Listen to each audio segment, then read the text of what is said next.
Good afternoon. I welcome you all to the Ministry of Foreign Affairs of the Russian Federation Press Center, our regular briefing. We start with the schedule of Russian Foreign Minister Sergei Lavrov. On February 7th, the head of the Russian Foreign Ministry will hold a meeting with the chairmen of committees, commissions, parliaments of the STO member states. Their terms of reference include issues of international relations, defense, and security. Accordingly, this will be discussed. It is planned to discuss the development of interparliamentary cooperation within the framework of the Organization for Improving the Activities of the STO Parliamentary Assembly, as well as the implementation of the decisions of the sessions of the Collective Security Council, which took place on November 28th last year in Astana, and also provides for an exchange of views on topical issues of the international and regional agenda. The 30th, Also, from the schedule of the Russian foreign minister, I would like to note that, as you know, on January 30th, our country and the Socialist Republic of Vietnam celebrated the 75th anniversary of the establishment of diplomatic relations. We discussed this in detail 2 weeks ago during a briefing on January 23rd, and today, in the same connection, I would like to inform you that an exhibition dedicated to this memorable date in our bilateral relations opens at the Ministry of Foreign Affairs. On February 11th, Russian Foreign Minister Sergei Lavrov will speak at the opening ceremony. We invite journalists to participate in this event. It will also be possible to watch a live broadcast. As always, it will be conducted on social networks on the accounts of the Ministry of Foreign Affairs. So we are always waiting for you. Another event is also on February 11th. Russian Foreign Minister Sergei Lavrov will receive the Secretary General of the Conference on Interaction and Confidence-Building Measures in Asia, who will pay a working visit to Moscow. I would like to remind you that this structure is a multilateral dialogue platform. It focuses on promoting practical cooperation on a wide range of issues of joint development. Today, this association has 28 states from different geographical zones, from North Africa and the Middle East to Central Southeast Asia. And since December last year, Azerbaijan has been the chairman of this structure. The agenda of the upcoming negotiations involves discussing key aspects of the meeting's work, with an emphasis on the prospects for its further evolution as one of the elements of the emerging cooperative architecture of Greater Eurasia. On February 13th, the Minister of Foreign Affairs of the Republic of Tajikistan will pay an official visit to our country, and his talks with his Russian counterpart are scheduled. The foreign ministers of Russia and Tajikistan will review the implementation of the agreements on strengthening the alliance and strategic partnership of the two countries, reached by the presidents of our states. And in the context of further joint work to promote the entire range of Russian-Tajik relations, the schedule of the interstate dialogue this year will be considered. There will also be an in-depth confidential exchange of views on key issues on the bilateral agenda, and special attention will be paid to increasing cooperation in the field of security and defense, as well as in humanitarian and migration areas. Topical issues of regional global policy will be discussed as part of the consolidation of foreign policy coordination between Moscow and Dushanbe, including at such multilateral platforms as the UN, CICA, STO. During the visit, a number of bilateral documents will be signed, including a program of cooperation between the Ministries of Foreign Affairs of Russia and Tajikistan for the period from the 25th to the 26th years. I left one date from the minister's schedule, you can say, for dessert, because we are talking about the 10th of February. This is our professional holiday, the Day of the Diplomatic Worker. Let me remind you that it was established by the decree of the President of the Russian Federation of October 31st, 2002. And, of course, we will congratulate each other on this day. We will not get ahead of ourselves, but on this date itself, and the day of course, is a working day for us, for all those who work in the central office and in our foreign countries. Of course, a huge number of events are planned. Let me remind you of the history of the 10th of February, 1549th year. This day, in general, can be said to be associated with the earliest documentary mention of the embassy order, and this was the first state body in the history of our country that was in charge of foreign affairs. It must be said that, of course, they always say Diplomats' Day briefly, but in fact, it is a holiday for all foreign ministers, wherever they work, on Smolenskaya Square, in territorial representations, Sugron institutions. This day, this holiday is connected with the preservation of the traditions of continuity of the diplomatic service. He is a symbol of our professional activity and our professional unity. By the way, this is a good reason to talk about the historical achievements of our domestic diplomacy. In the current tense international situation, diplomats generally have a special responsibility to defend Russia's interests. As they say, we hear more often in international affairs on the external perimeter, and this responsibility is naturally assigned because diplomacy, the diplomatic service, is part of the public service. But this responsibility is also linked with the hopes of people who place on diplomats. I want to say again, not only responsibility, but also their aspirations. The belief that the current crises will be overcome. And, of course, first of all these moods, these expectations are connected with the work of diplomats.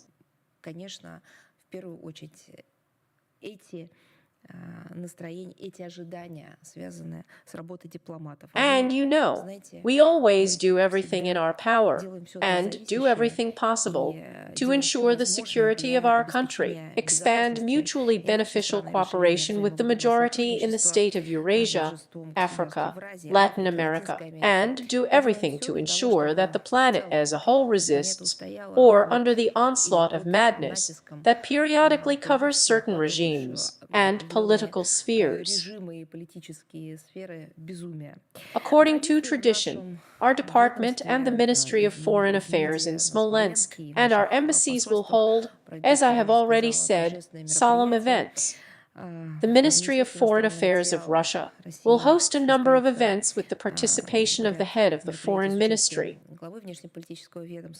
On the morning of the 10th of February, a wreath-laying ceremony will be held at the Foreign Ministry building, at the memorial plaques with the names of diplomats who died in the line of duty, and on the fronts of the Great Patriotic War. Flowers will also be laid at the monument to Yevgeny Maximovich Primakov. As you know, it is installed in the square opposite the Ministry of Foreign Affairs building, to the graves of other prominent Soviet and Russian diplomats at the Novodevichy Cemetery. In the foyer of the central building of the ministry in Smolenka, an exhibition dedicated to the 80th anniversary of the opening of the Yalta Conference of 1945th year will be launched. We spoke in detail about this historic event and the significance of the decisions taken during this conference during the last briefing. This topic has also been mentioned in numerous materials, publications, articles, and interviews of Russian ambassadors, Russian diplomats, and, of course, the central place here should be given to the article by Russian Foreign Minister Sergei Lavrov, who published this article literally on the eve of this historic event. In the afternoon of the 10th of February, during a solemn meeting, Russian Foreign Minister Sergei Lavrov addressed the ministry's staff with a welcoming speech, and there is a special section on our website that is traditionally dedicated to the Day of the Diplomatic Worker. On the eve of the professional holiday, interviews, articles of our ambassadors, consuls general are posted there, on the digital resources of the Ministry of Foreign Affairs and Russian foreign institutions, for the Day of the Diplomatic Worker, A large number of materials are traditionally published that are devoted to the national history, the National Diplomatic Service, and the modern goals and objectives that it faces, and how they are implemented, and as part of the campaign in memory of diplomats. This is a hashtag under which the most interesting materials will also be collected. Traditionally, under this hashtag, we pay tribute to our colleagues who have passed away. We cherish their memory. We recall the glorious pages of Russian diplomacy, its outstanding figures, and all these materials can be found on our social media accounts under the general hashtag Diplomats Day or DDAR 2025. All this will naturally be indicated in the text of today's briefing, because follow our feeds. And in the context of mentioning that we will honor the memory and remember those who left us, I cannot but say that today it became known that a prominent Russian diplomat, former First Deputy Minister of Foreign Affairs of Russia, Vladimir Gennadievich Titov, died in the 67th year of his life.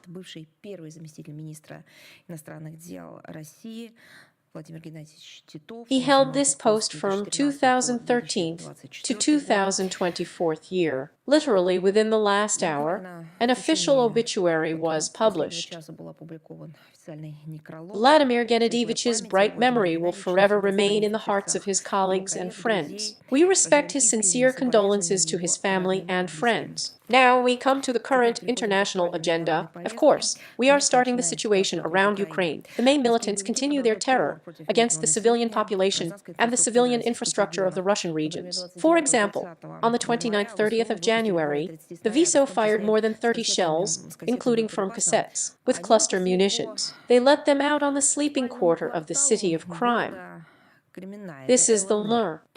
2 people were injured, residential buildings and social facilities were destroyed. January 31st. From the 31st of January to the 3rd of February, Orlivka was subjected to massive shelling, attacks, drones. 30 people were injured, 2 hospitals were damaged, an oncological dispensary and a maternity and childhood care center were damaged. Bandera members do not stop hunting civilians of the Kursk region, including with the help of drones. So, on the 30th of January, as a result of a shell hitting a residential building in the village of Voronezh, in the Rilsky district, 2 civilians were injured. On the 31st of January, in the village of Snagost, Koronevsky district, an enemy drone hit a civilian car. 2 people were killed and 1 injured. On the same day, in the liberated village of Nikolaev, Daryino, Sajinsky district, a drone wounded 3 local residents. At the moment when the Russian military was taking them out of the basement, there they hid from the Ukranazis. On January 29th, a woman and her 2-year-old child were killed in the Belgorod region, in the village of Razumnoy, after a drone hit an elderly house. From the 31st of January to the 3rd of February, as a result of drone attacks, the EPU carried out this attack. They aimed at civilian cars. They aimed at populated areas of the region. In connection with those attacks, 2 civilians were killed and 12 people were injured. In the Zaporozhye region, on the 31st of January, a Ukrainian drone hit a civilian car on the Vasilevka-Tokmak highway, and a local resident died from his injuries. On the 4th of February, in the Vasilyevsky municipal district of the same region, Bandera members attacked a school bus with the help of a drone, in which there were 20 minors and an accompanying person. 5 guys and the driver were injured. Is this the first time that the APU consciously chooses children as their targets? No, this is not the first case. This is not one of many cases. This is a tactic and strategy that is fundamental for them, because this is exactly what the policy of the Kiev regime was designed for, to do everything, so that people simply did not exist.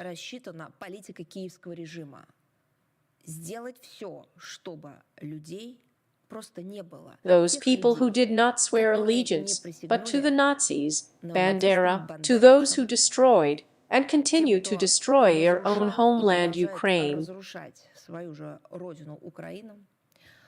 That's in order to intimidate them, in order to hit the sickest, the children.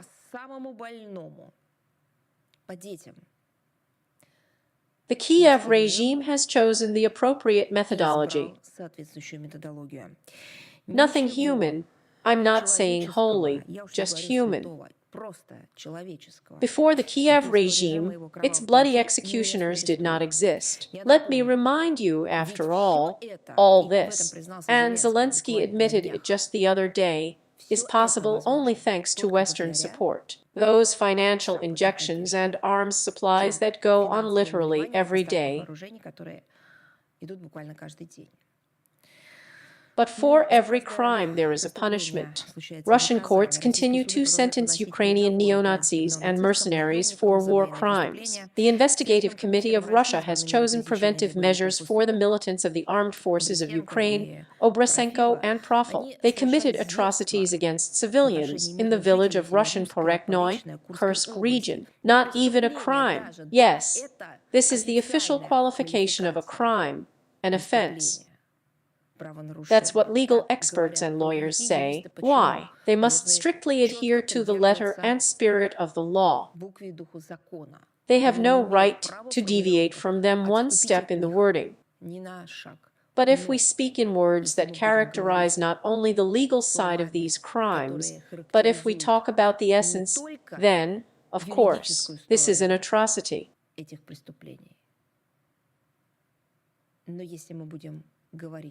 О сути, то, конечно, это зверство. The accused admitted their guilt. The Lithuanian mercenary Rimas Armaitis was sentenced to 12.5 years of imprisonment in absentia, and the Georgian legionnaire, the so-called Georgi Ilishvili, was sentenced to 14 years. All the convicts have been put on the international wanted list. The criminal cases of captured British mercenary James Scott, as well as wanted Georgian mercenaries Mikhail Vagnadze, Jela Kasarvanidze, Kukuri Baramidze were sent to court. For the attack on the Russian embassy in Kiev on March 10th of the 16th year, Ermkrat, a citizen of Ukraine, was sentenced in absentia to 7 years in prison. Then, let me remind you, together with 2 unidentified persons, she threw 6 Molotov cocktails on the territory of our diplomatic mission. Russian law enforcement agencies will continue to work to bring to justice Ukrainists, foreign mercenaries, for other war crimes. And now about the very Western aid, which is this substance that feeds the terrorist Kiev regime. Western countries are striving to prevent the cessation of hostilities in Ukraine in any case. In other words, they are doing everything to continue killing civilians. On the 1st of February, NATO Secretary-General Mark Rutte lamented in an interview with Bild that a direct quote, "The front is moving in the direction of, in the wrong direction." Well, this is, of course, it seems to me, that the NATO Secretary-General is already something because of the common names. He called on the Europeans to increase defense spending and do everything so that Russia, as Ryut said, does not achieve its goals. Just think about it. The front, according to the NATO Secretary-General, is moving in the wrong direction. February 3rd, French President Macron has promised to double the country's defense budget. On January 31st, Prime Minister of Ukraine Shmyhal announced that in accordance with the agreement on, direct quote, a century-old partnership with Britain, Kiev expects to receive from London £2.5 billion for the purchase of air defense systems and the creation of repair bases for Western military equipment in the country. You know, I have 2 amendments to Shmyhal's statement. First, why was the centenary partnership agreement concluded with Britain? I listened to the statement of the Minister of Foreign Affairs, God forgive me, of the United Kingdom, if I may say so, and learned that it turns out, as was stated by the British side, the British, I quote verbatim, the British-Ukrainian partnership is thousands of years old.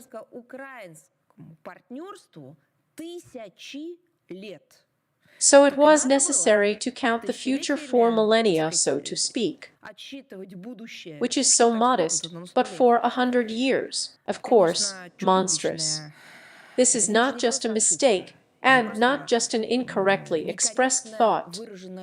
This is the enormity of the idea itself, based on absolute ignorance of either history or Ukraine. And now I understand that the British foreign minister does not even know the history of Britain if he says that Britain has been building relations with Ukraine for thousands of plural years. Well, the second thing I have, is a comment on what we are discussing now.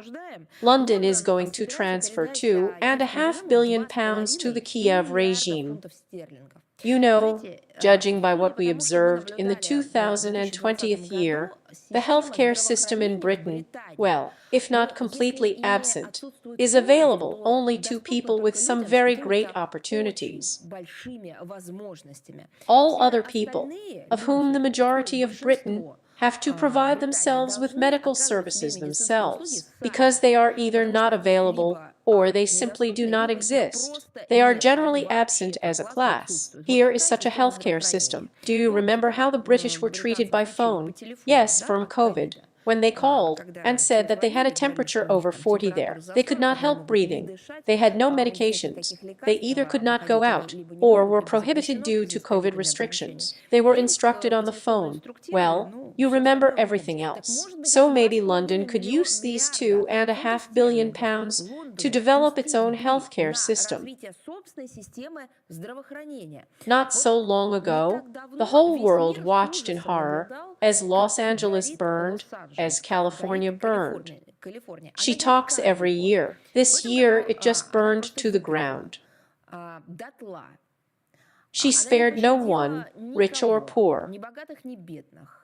This suggests, and it was demonstrated to the whole world, that the state in the United States of America, the whole state, was not ready for firefighting, for preventive measures, for anything.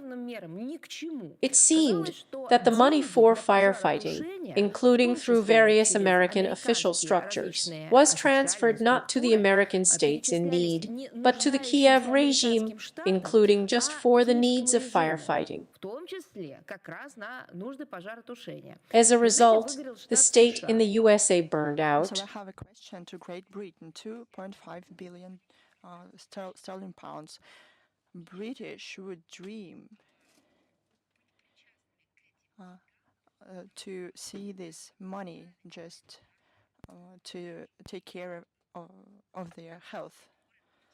So why you, Downing Street, a foreign office, send this money not for treatment of your own people, but to Ukraine? It's only business. Recently, Sweden announced a record tranche for Ukrainian assistance worth $1.2 billion. Do we have no problems in Sweden? But we don't know there are uncontrolled. Pumping Ukraine with arms means more arms. Tellingly, the Ukrainian media have repeatedly noted the desire of their fellow citizens and these same foreign businessmen to profit from weapons supplies for the armed forces of Ukraine. Look at this. In 2024 year, more than 6,000 weapons were discovered and seized, mainly small arms and anti-tank missile systems. In addition to Ukrainians, 2 Norwegian citizens are accused of attempts to smuggle special property. They're not the only ones. There's a whole gang there. Last year, more than as many as 2/10 pieces of ammunition were confiscated from the citizens of Ukraine. Just think about these numbers. How much can one not believe in the obvious that all this goes, including to the black markets, and then returns to the same Europe?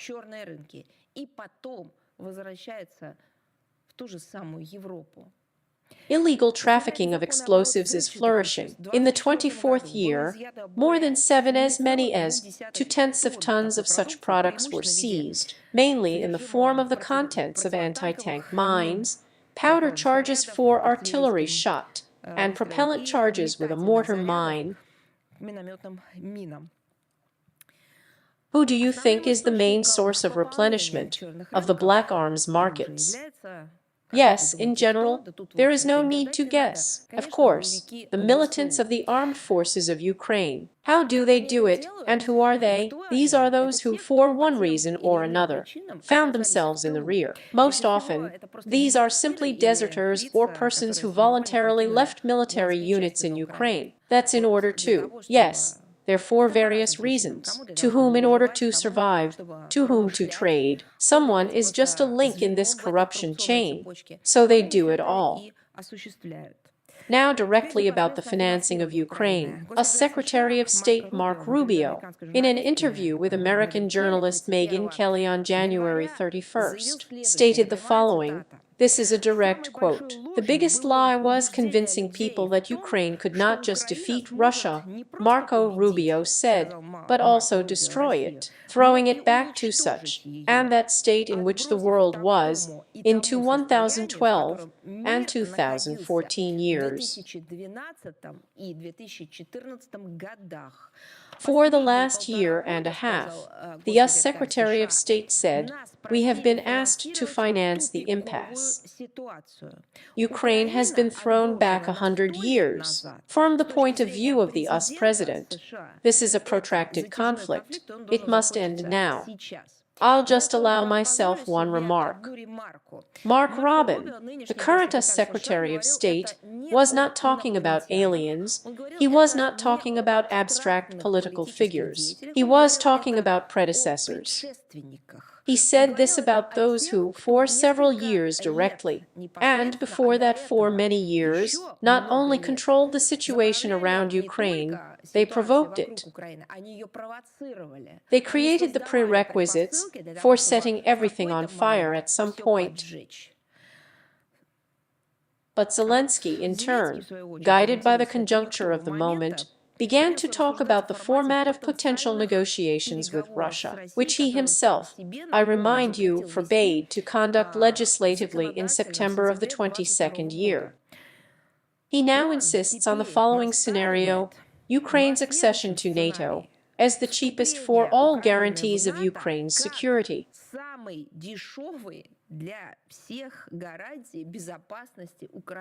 Otherwise, remember, he said what he said, you need to give him a nuclear weapon. This is some kind of morbidity, some kind of absurdity. This is generally beyond the limit.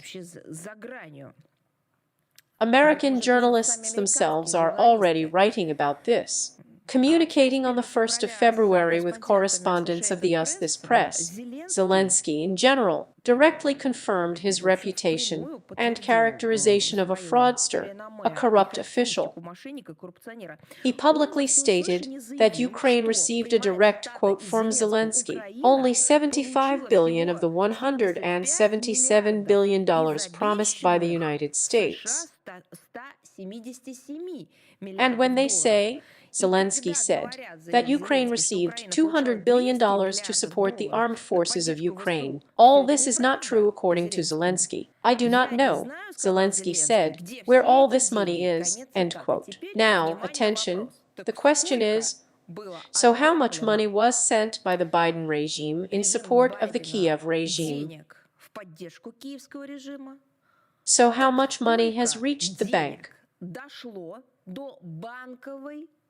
So how much money, and where did it go from the bank? But after all, someone must have the courage to count all this money. I remember about a year ago, when even under the Biden regime, many clutched their heads, realizing that they had been dragged into monstrous corruption schemes. An audit was announced through the legislative branch in the United States of America, through a number of executive departments in the United States, an audit, well, on the verge of an audit, which was supposed to understand how much and what kind of material, lethal, non-lethal, various financial, humanitarian aid was sent to Ukraine in total. total.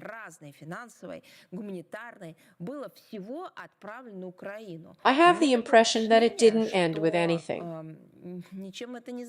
I remember American emissaries who flew to Kiev about a year ago, either to find out where all this is, or to agree, so to speak, that their testimony was identical or coincided.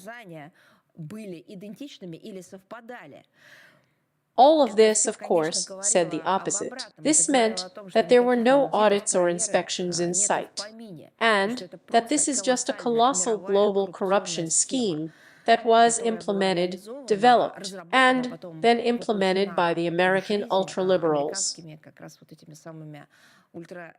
And in this context, we drew attention to the revelations of Samantha Power, the director of the US Agency for International Development, USAID, which was dissolved by President Trump, recently appeared on social networks. Do you remember how Samantha Power, the same Samantha Power who, as the US ambassador to the United Nations, introduced, as they said, a punk band through the UN corridors, which staged a brawl in the Cathedral of Christ the Savior? Do you remember how they arranged for them to tour the United States of America there? And then it was Samantha Power who became the head of the American Agency for International Development. But what we have learned about it now suggests that it was just an agency for interference in the internal affairs of other states and regime change in a number of countries. So, Samantha Power in the 23rd year publicly boasted about how she sent $15 billion to the Kiev regime. What did she brag about, you say? The amount of money. Not only that, she emphasized that right now, for those who do not know, please, so to speak, take some air into your lungs. She emphasized that she and her USAID agency sent $15 billion in cash to the Kiev regime in the 23rd year.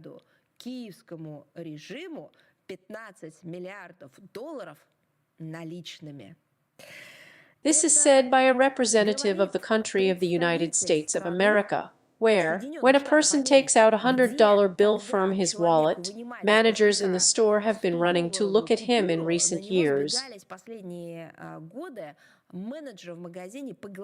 Moreover, in some stores they called, well, senior managers or even security guards in order to interview a person, and why he pays in cash of such a large denomination, whereas it is customary to pay with credit cards, debit, but mostly credit.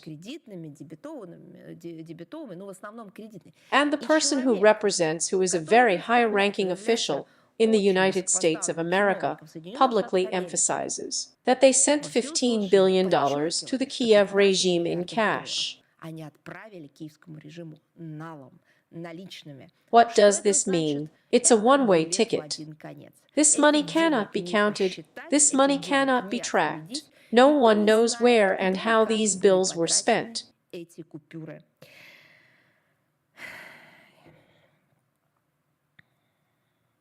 Moreover, I remember how, even under the Biden regime, one of the few requirements that was imposed on the Zelensky regime by the United States, which allowed them to do everything, almost everything in general.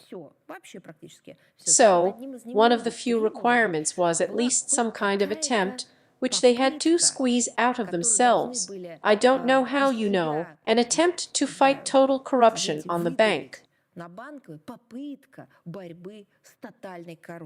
But, apparently, $15 billion were sent in cash to fight this total corruption.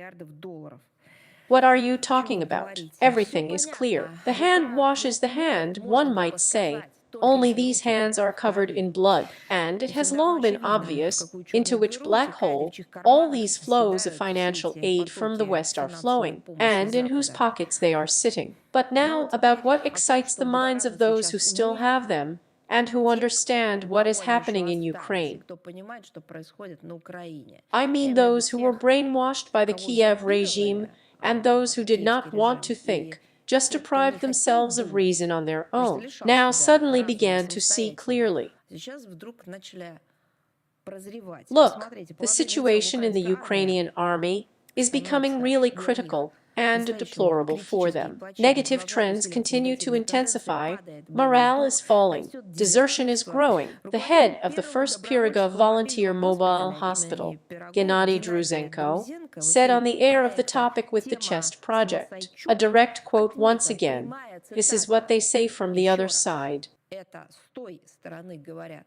Druzenko told the representative of Ukraine, every sixth or seventh took a greatcoat and went home.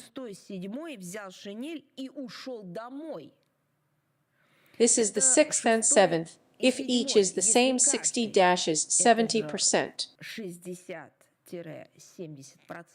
Only at the end of the 24th year, more than 114,000 cases of unauthorized abandonment of a part were recorded in Ukraine. About critical, this is a direct quote. The British The Guardian also writes about the critical shortage of manpower. The approach of the Ukrainian command to the soldiers is well illustrated by the words of an American mercenary, with the call sign redneck to CNN. Direct quote again. It was meat for the meat grinder. And a bad officer just sent those he could catch.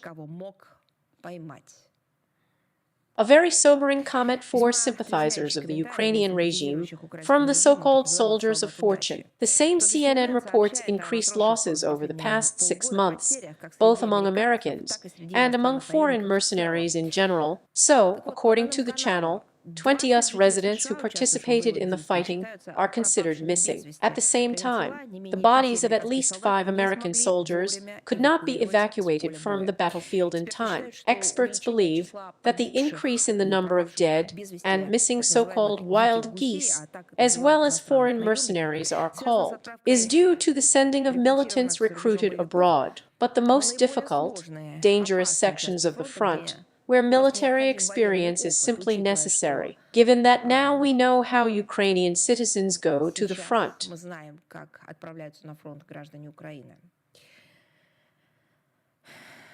The early elite units in which foreigners served were simply in reserve, and in general, it was known that they were used, if they were involved in combat, then point by point. Now, in the Kursk region, they in fact hold the Ukrainian front, and the concentration in the Kursk border area is the highest of the APU. And of course, there were a lot of questions asking to comment on the demands of US President Trump on rare earth metals, which he presented to Zelensky.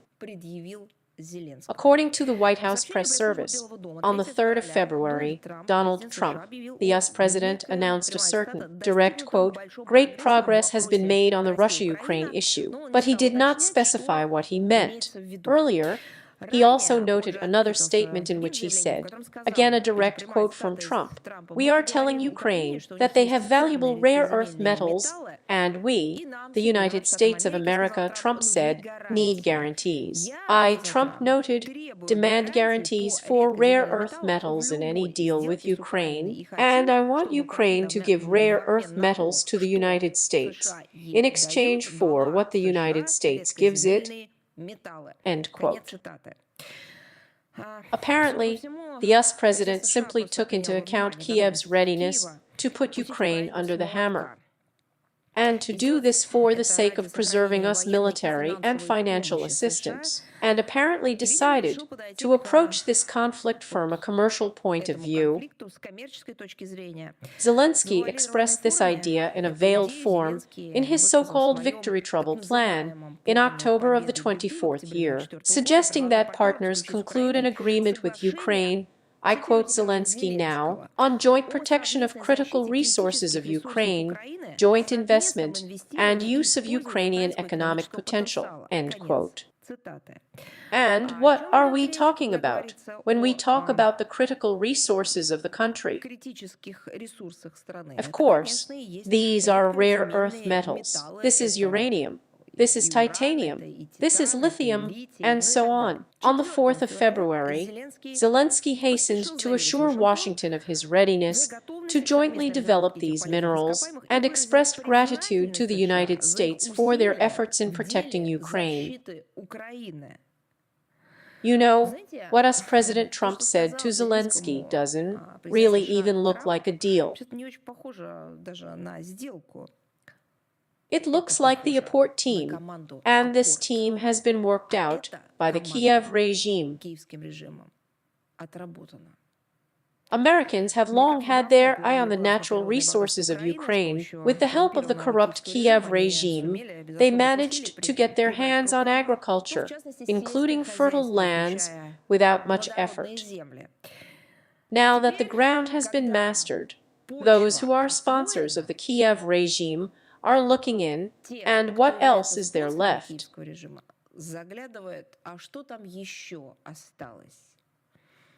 And it was the turn of the bowels. Has there ever been anything like this in history? Of course. Do you remember when during the Second World War the territory of the former Soviet Ukraine was seized, and the Nazis set about looting the Republican national economy?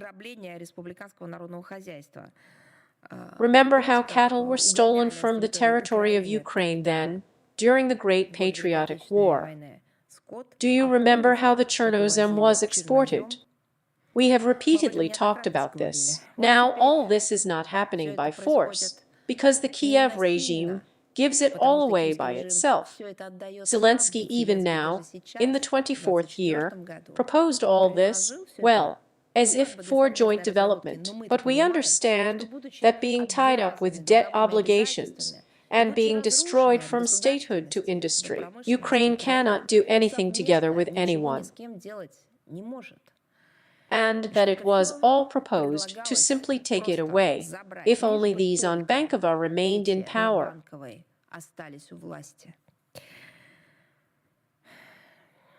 In general, of course, all this fuss is verbal, too. You know, it looks like some kind of white noise. Actually, it would be necessary to ask them all the question: what of all this belongs to Ukraine? What is controlled by the Kiev regime there? And what is no longer their territory?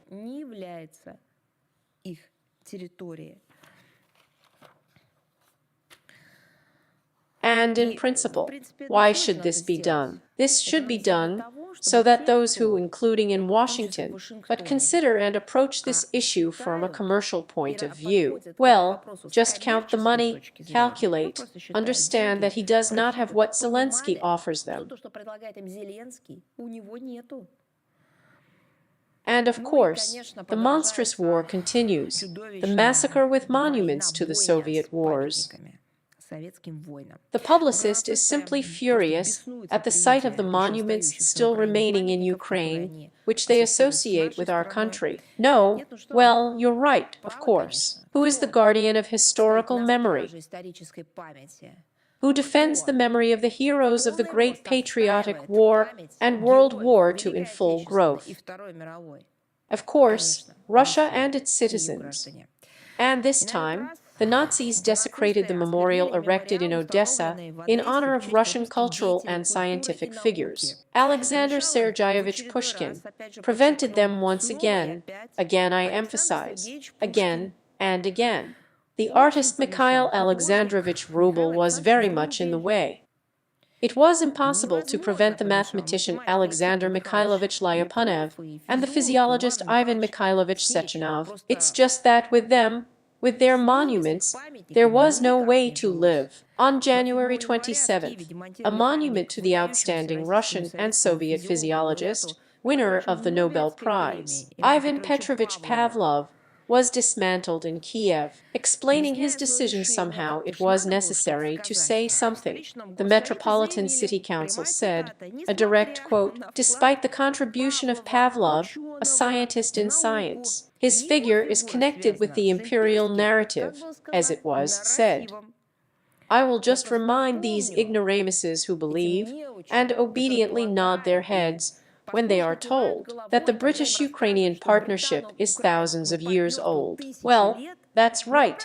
If you demolish monuments, if you destroy history, culture, and science, then that's it. That's it. Total illiteracy.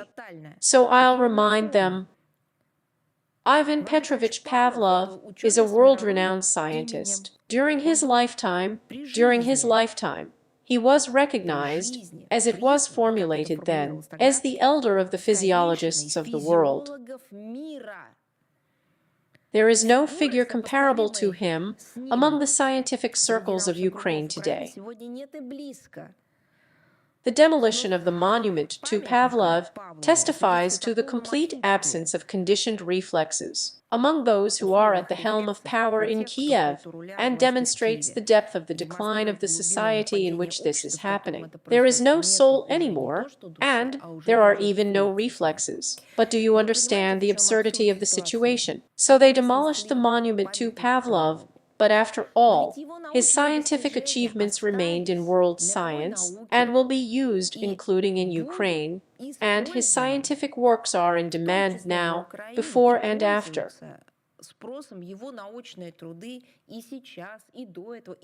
What will they do? Will they rename Pavlov? They will just say the one who talked about reflexes. That's how it will be. Do you know what it's called? Again, one way or another, Sharikovism is close to the classics, which has now literally remained the motto and philosophy of the Kiev regime. These facts, and much of what we are going to talk about today, once again confirm the relevance of a special military operation to denazify, demilitarize Ukraine, eliminate threats emanating from its territory, and, as the Russian leadership has stated, all these goals will definitely be fulfilled. Here, by the way, is another question about love and dislike for their own citizens. Literally, in the informational sense, it became some kind of exploded shell, an information bomb. I'm talking about the publication on the website of the Finnish Foreign Ministry of Information for volunteers planning to go to Ukraine. What kind of volunteers? Naturally, we are talking about Finnish citizens. This material was published on February 3rd on the website of the Finnish Foreign Ministry. This information, I quote, as it is written there, a direct quote, is intended for those who go to Ukraine to become a volunteer, for those who are considering such an opportunity, and for their relatives. That is, everything is already clear. There is no sense of optimism here, but they publish it anyway. But the most hypocritically monstrous thing, of course, is just, in my opinion, it's some kind of, well, I don't even know. By the way, I wouldn't be surprised if there were a couple of people in this Finnish Ministry of Foreign Affairs who quit after the publication of such material, because they have to live with it somehow. You have to be absolutely unscrupulous about your own citizens to publish such a thing. So the most terrible thing is that there, in this material, a reservation was made that the Finnish Foreign Ministry does not recommend, and in no way promotes such volunteering, but at the same time offers the Finnish public to familiarize themselves with the instructions on how to do it correctly. You know, it's about the same if there were published instructions on how to take your own life. And there would be a footnote marked with an asterisk, which of course, well, it may not be very good to do it. Well, if you do, then do as we recommend. Listen, well, that's it. I believe it is, well, it's just not for us anymore. It's not our problem anymore. It's already questions for them, how they live with it all. This document, if I may say so, although it cannot be called a document, it is not even an agitation. It is a stinking piece of paper. They contain detailed practical tips for Finnish soldiers of fortune. What does it say? From what sources to feed on information? What does Finnish legislation say about such voyages? Reminds me, for safety, a direct quote, that there are rules in war too, but just in case. Suddenly they will think that everything is plush, and you can just take a joystick for a computer game with you from home. The same instruction describes the specifics of concluding a contract with the Ukrainian armed forces, the possibilities of purchasing equipment, treatment for possible injury, and much, much more. a thoroughly worked-out manual of how people, Finns, citizens of this country, can buy a ticket to the next world.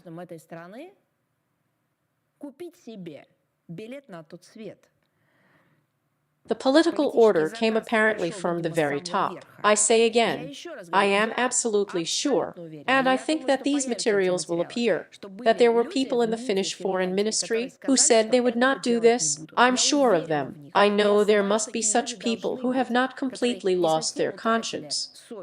The President of Finland, Alexander Stupa, has repeatedly stated his intention, direct quote, to support Ukraine as long as it takes, and that he appreciates those who have decided to go to Ukraine as volunteers. It is clear who gave this order to the Finnish Foreign Ministry. The extreme cynicism of such statements and publications highlights more and more clearly the degree of this very Russophobic obsession that the Finnish officialdom, including the diplomatic service of this country, which, by providing detailed guidance to actions, actually provokes Finnish citizens to embark on a dangerous and criminal adventure. Remember what George W. Bush said when he allegedly talked to representatives of the Kiev regime. But this is his video, this is his direct speech. He said that they, the American political elites, pin special hopes on the Kiev regime, connected with the fact that the task of Kiev, the Kiev regime, Zelensky, is to kill as many Russians as possible.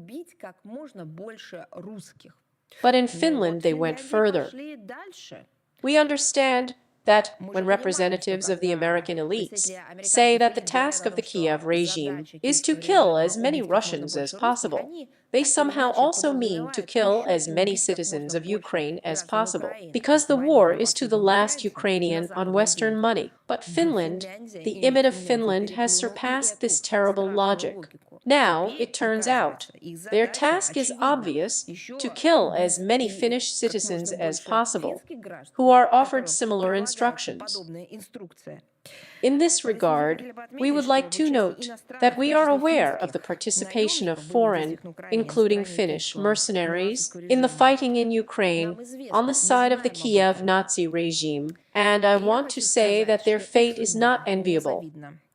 Anyone who plans to try to damage our country with weapons in their hands during a special military operation would be recommended to carefully familiarize themselves with the following paragraph from the same manual published by the Finnish Foreign Ministry. Direct quote from the Ministry of Foreign Affairs of Finland.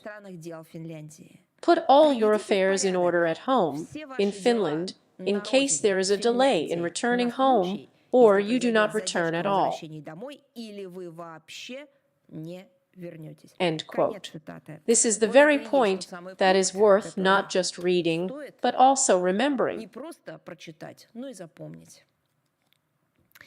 Here's to the question of Russophobia and hatred. An amazing story. The International Ice Hockey Federation has once again made a politicized discriminatory decision to suspend the Russian national team from participating in the World Ice Hockey Championship 2026 year. What kind of foundation did they come up with? Because this time they did not rust. The reason was the alleged inability and impossibility of the organizers, in the context of the ongoing special military operation, to guarantee the safety of the Russian team during the upcoming tournament. The non-admission of our national team to the World Cup, in fact, is nothing more than an attempt to get rid of fair competition and, of course, deprive the audience of the opportunity to enjoy a beautiful game, one of the best, this is an objective fact, one of the best teams on the planet. What do you mean?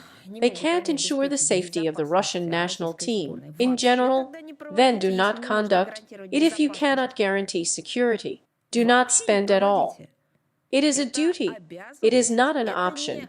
It is not a choice. It is a duty with which, if one or another country cannot cope, it takes over the appropriate powers to host the World Championships. There are countries that cannot provide, well, logistics or comfortable playing conditions, or cannot guarantee the accommodation of fans. They don't do that, and they just honestly admit it. Or the inspection commissions from the relevant international sports officials make the appropriate conclusions, and then decide either to help financially, logistically, or simply move the relevant sports event to another part of the world, to another city, and so on. Here we all understand perfectly well that Russia is able to just make excuses.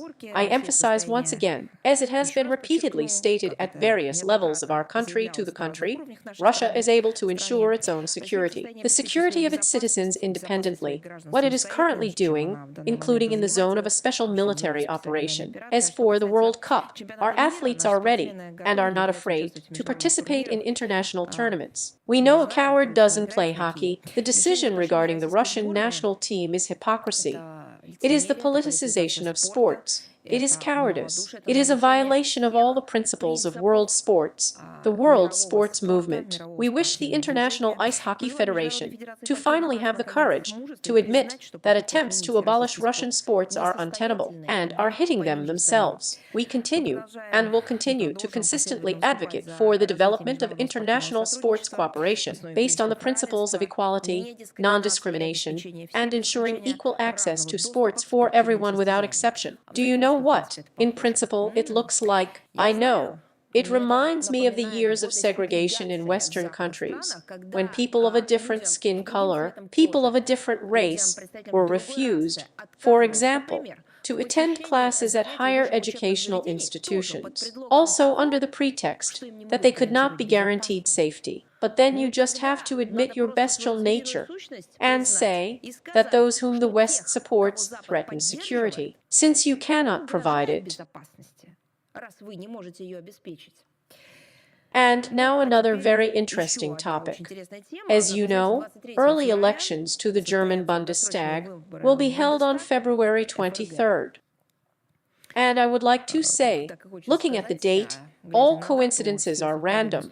There is no need to blame us for this yet. But although we are accused, so to speak, of this too, let me remind you that these elections were forced to be called after the collapse of the Scholz coalition government in early November of the 24th year, and the parties that were part of it could not agree on the fundamental problems of Germany's domestic and foreign policy, including the question of how to further finance Berlin's huge expenditures to support the Kiev regime. So it is noteworthy that immediately after the collapse of the German cabinet, the Federal Minister of the Interior of Germany, Nancy Faeser, was in a hurry to make a loud statement about the indispensable, well, as she put it, Russian interference in the German parliamentary elections. Well, there's nothing, apparently, from her point of view, for us to do, except to lead them there.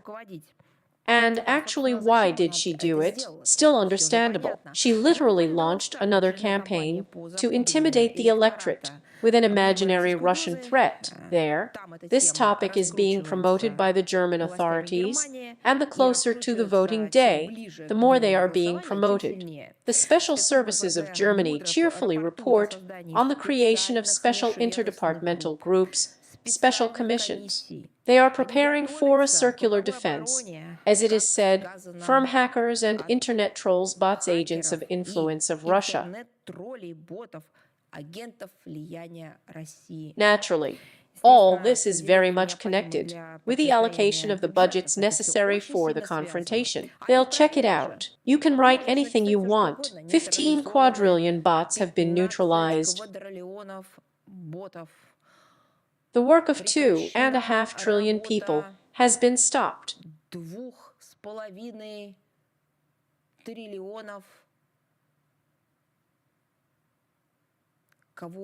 You can enter any word here. Do you want trolls? At least who? It is impossible to check that.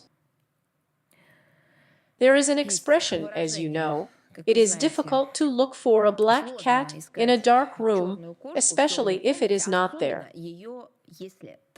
But when a lot of money is allocated for this, then why not do it? But Germany has no other problems, as we understood. It's all settled. Well, what about it? The largest companies have left Germany, German largest companies. So, apparently, so to speak, it remains only how to look for Russian hackers. The irony of the situation is that by propagandizing these anti-Russian myths, the German authorities turn a blind eye to attempts to influence the German election race with the influence that really exists. Look at how the states, without even hiding, interfere and moderate, I would say, the elections in Germany. But this is, apparently, such fun they have in Germany not to see the obvious.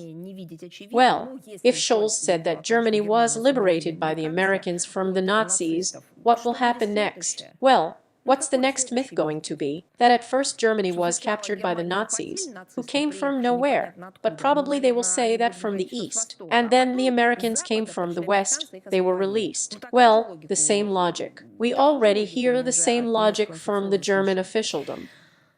Leaks began to circulate in the Western media, the so-called desire of a number of European Union countries to include in the next package of anti-Russian sanctions being developed by the association restrictions on freedom of movement and the length of stay of Russian diplomats. It's all thrown up somehow. Somewhere, from somewhere it flows and flows away. To be honest, we do not doubt the reliability of this information presented in the relevant publications, and we take them seriously.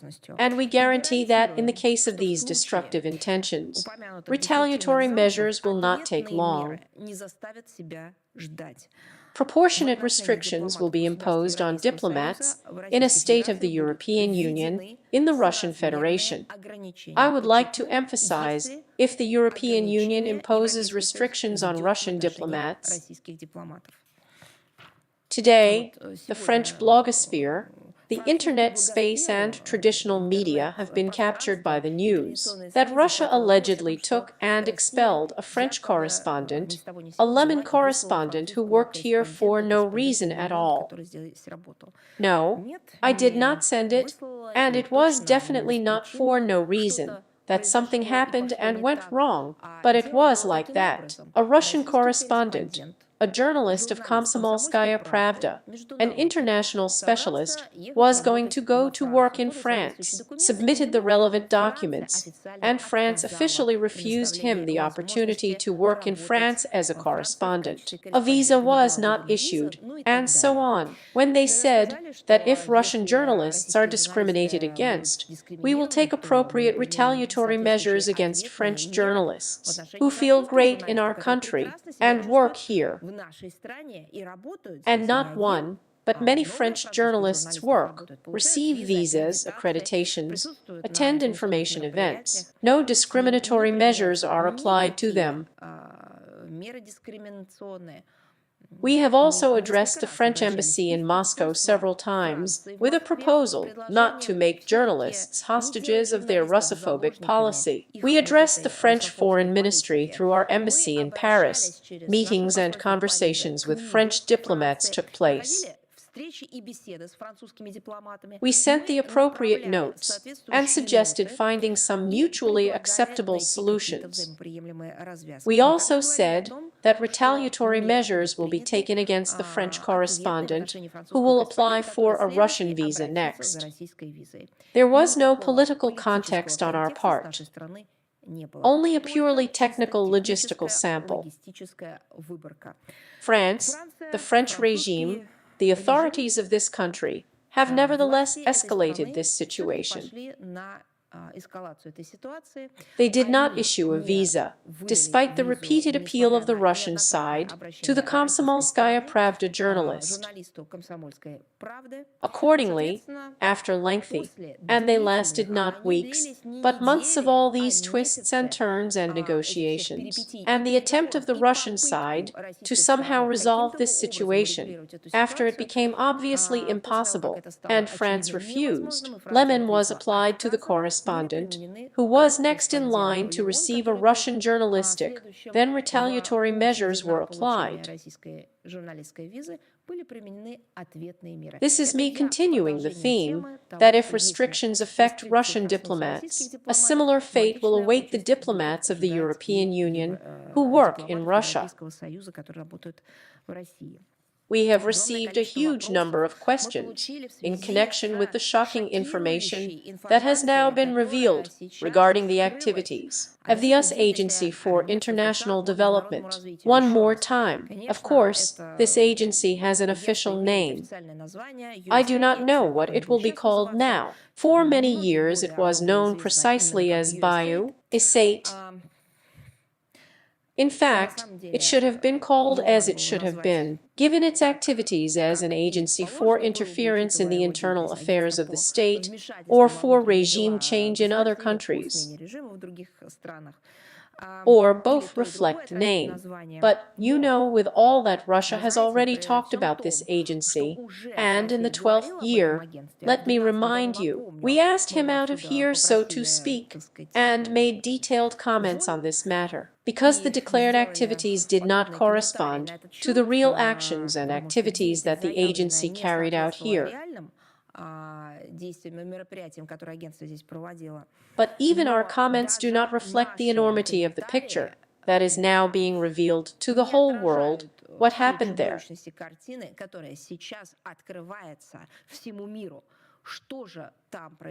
So look, there were a lot of questions, I say again, and they literally come every day after the next block of information that opens up about the activities of this agency.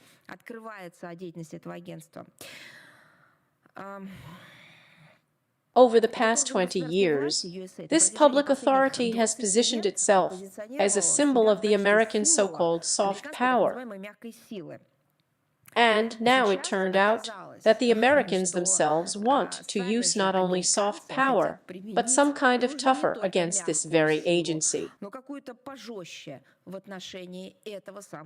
The reason was the freezing of foreign financial assistance in the United States, one of the key operators that just was, as well as the problems that were identified during the audit of the agency's activities. As it turned out, significant funds of American taxpayers did not go to projects in the field of humanitarian assistance, but this was officially stated by Washington at all levels. This money, and it was millions, tens of millions, hundreds of millions, they went to initiatives not only of dubious value, like tens of thousands of dollars. For example, to stage a transgender opera in Colombia, or transplant organs from people in other countries. Organs, I mean sexual organs in other countries. Well, and literally to destabilize the socio-political situation in the focus states. That's exactly how it was formulated. It turned out and became the property of the world community, the subject of discussion in the widest circles in the United States and beyond. That USAID directly sponsored the so-called Velvet Revolution's coup, in fact, a change of power, laws in the post-Soviet countries, including mass protests in Georgia, Kyrgyzstan, a coup in Ukraine, and the tentacles of this agency, through a system of funds, grants, and so-called non-governmental organizations, have deeply penetrated and had a serious impact on public administration and the economies of many countries of the world. We have been talking about this for many years, and we were told in response how it was all formulated. This is not true.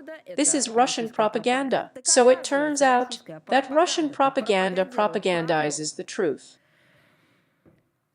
Everything turned out to be true. American taxpayers paid out of their own pockets for the destruction of Ukrainian statehood, sponsored the rise to power of the Nazi Bandera clique under the leadership of first Turchinov, then Poroshenko, now Zelensky. Moreover, even if officials Baku, Isate, deceiving everyone, including the US Congress, did not deceive unconditionally, they were convinced that the maiden, Bandera and open Nazis of the right sector were allegedly Democrats, remember, young Democrats, young democratic forces, that is, to explain the support of al-Qaeda terrorists through the US. Only a few years after the attacks of September 11, 2001 in the States, in New York, in Manhattan, and at the same time, when American soldiers were dying at the hands of al-Qaeda jihadists in Afghanistan, it is simply impossible. But it's a fact. That's how, by the way, the part became a discovery for me. At the moment,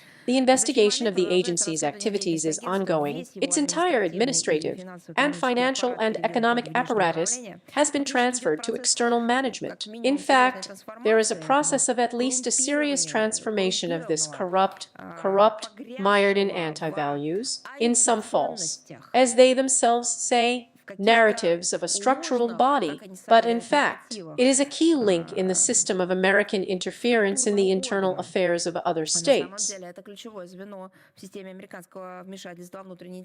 We proceed from the fact that such a structure should not have been created initially, either from the point of view of the principles and norms of international communication, or from the point of view of universal ideas about morality. Of course, we continue to observe and record this ongoing process of unscrewing, but in fact just publishing the truth about what the agency was doing.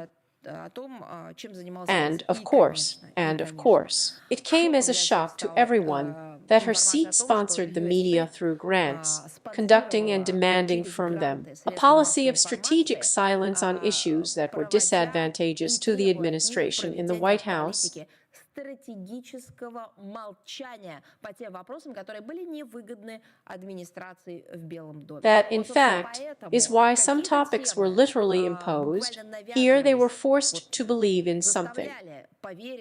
They poured out of every iron onto the audience, and some topics were much more ambitious, much more important and relevant, including for American society, American taxpayers, for American citizens, were not highlighted in the media from the United States or other countries at all. Well, look, here's just one example. The situation in the Butch, which is an absolute statement, is invariant. It seems to me that even within international organizations, this has been recognized, but they are silent. This story became just an informational event for months.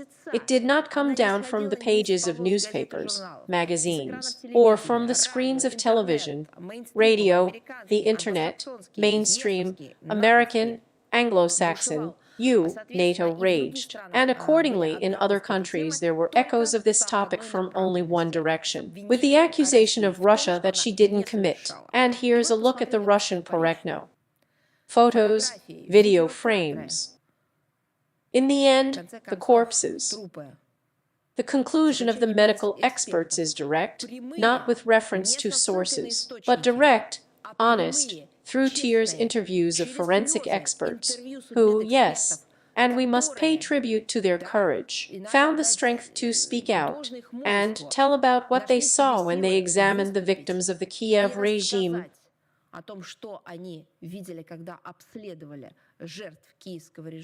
And you see how the mainstream world press, the same one that was fed, including its estate, turned on a button called strategic silence. Here is another topic from the same plots. Not so long ago, at a briefing, we talked about Washington's use of American corporations to exercise control over global information flows, introduce a system of global censorship, and preserve an elusive technological advantage. All this is happening against the background of a behind-the-scenes spike of big tech, this one. There is big pharma, there are big tech corporations, and us intelligence agencies. The American authorities and monopoly, despite all the grandiloquent maxims about the free market, really do not tolerate competitors and competition at all. They simply cannot exist in this competitive environment. Under various pretexts, they are either eliminated, competitors, or unilateral sanctions are imposed against them, or they are simply brought to the level of bankruptcy, crushing them with restrictions, prosecutions, lawsuits, and so on, and they are being bought up on the cheap. Or, as we have seen, remember, they simply take people hostage, as happened with the daughter of the head of the Huawei company, who were kept under house arrest for many months just for nothing. That's just because she is the daughter of the head of China's largest technology corporation. Approximately this choice was put before the most dynamically developing digital platform on the American market. Its number of its users is approximately 170 million. This is a TikTok short video service. And here, of course, The desire to deal with a competitor was superimposed by the anti-Chinese policy promoted in the states in recent years, in fact, hysteria and many other motives. Let me just briefly recall the history of the issue. In April of the 24th year, a law was passed in the United States, according to which for security reasons, and this can now explain everything in principle in the States, the operation of the popular TikTok network should be banned if the parent Chinese company does not sell the platform to an American company. The deadline for execution was set for the 19th of January. By that time, the situation had not changed at all. The TikTok was blocked, but only for a day, since Donald Trump, having taken office, literally the next day, postponed the execution of this decision for 90 days. So to speak, the American president, who restored the work of the platform for a while at the designated period, presents himself as a savior, a champion of freedom of speech, protection of the interests of users. Well, that's how it all unwinds. However, as they say, there is always a nuance. The condition under which TikTok will be allowed to remain on the American market is the requirement to transfer at least 50% of the stake to American investors. To be honest, I don't know which expression is more applicable here and which one is better to use. Either to talk about the investment climate or just to say guard.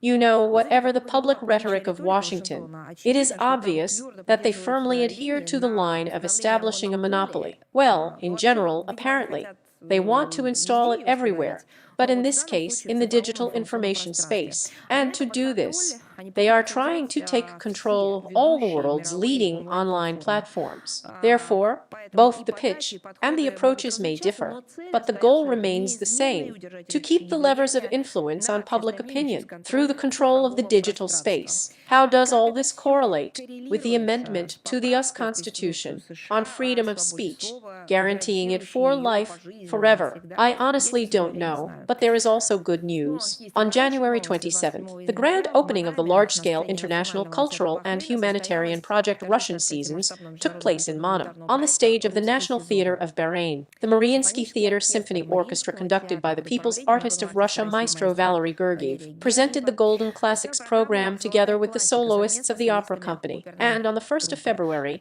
the Russian Seasons opened in the Sultanate of Oman, on the site of the National Museum, the exhibition Gifts of Khiva and Bukhara to the Russian Imperial House, and the Hermitage Collection demonstrates the long-standing ties of our country with the peoples of the East. A performance of the chamber ensemble, the Valentin Berlinsky Quartet, took place. A documentary film was shown at the National Museum of Oman, which was produced by the Arty Arabic Dagger TV channel. On the Russian side, the opening ceremonies were attended by the Minister of Culture of the Russian Federation, Olga Lyubimova. On the Bahraini side, the head of the Department of Culture and Antiquities, Khalifa Pen Ahmed Al Khalifa.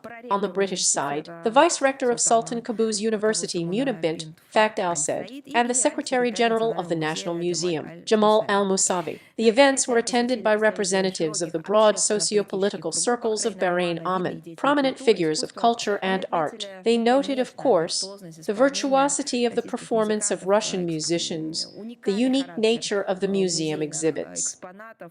Well, in general, they talked about culture as it should be talked about. Russian Seasons in the year of the celebration of the 35th anniversary of relations with Bahrain and the 40th anniversary of relations with Oman, diplomatic relations with these countries, is of particular importance for the development of bilateral cultural and humanitarian cooperation, as well as the popularization of our native Russian culture in the Middle East region. And from the 26th to the 2nd of February, the 17th regatta for athletes from around the world was held in the Pakistani city of Karachi. And we are grateful to our Pakistani friends for the excellent organization of such a sports festival. This year, the Russian team took part in competitions in rowing and rowing inter. 8 of our guys showed themselves perfectly.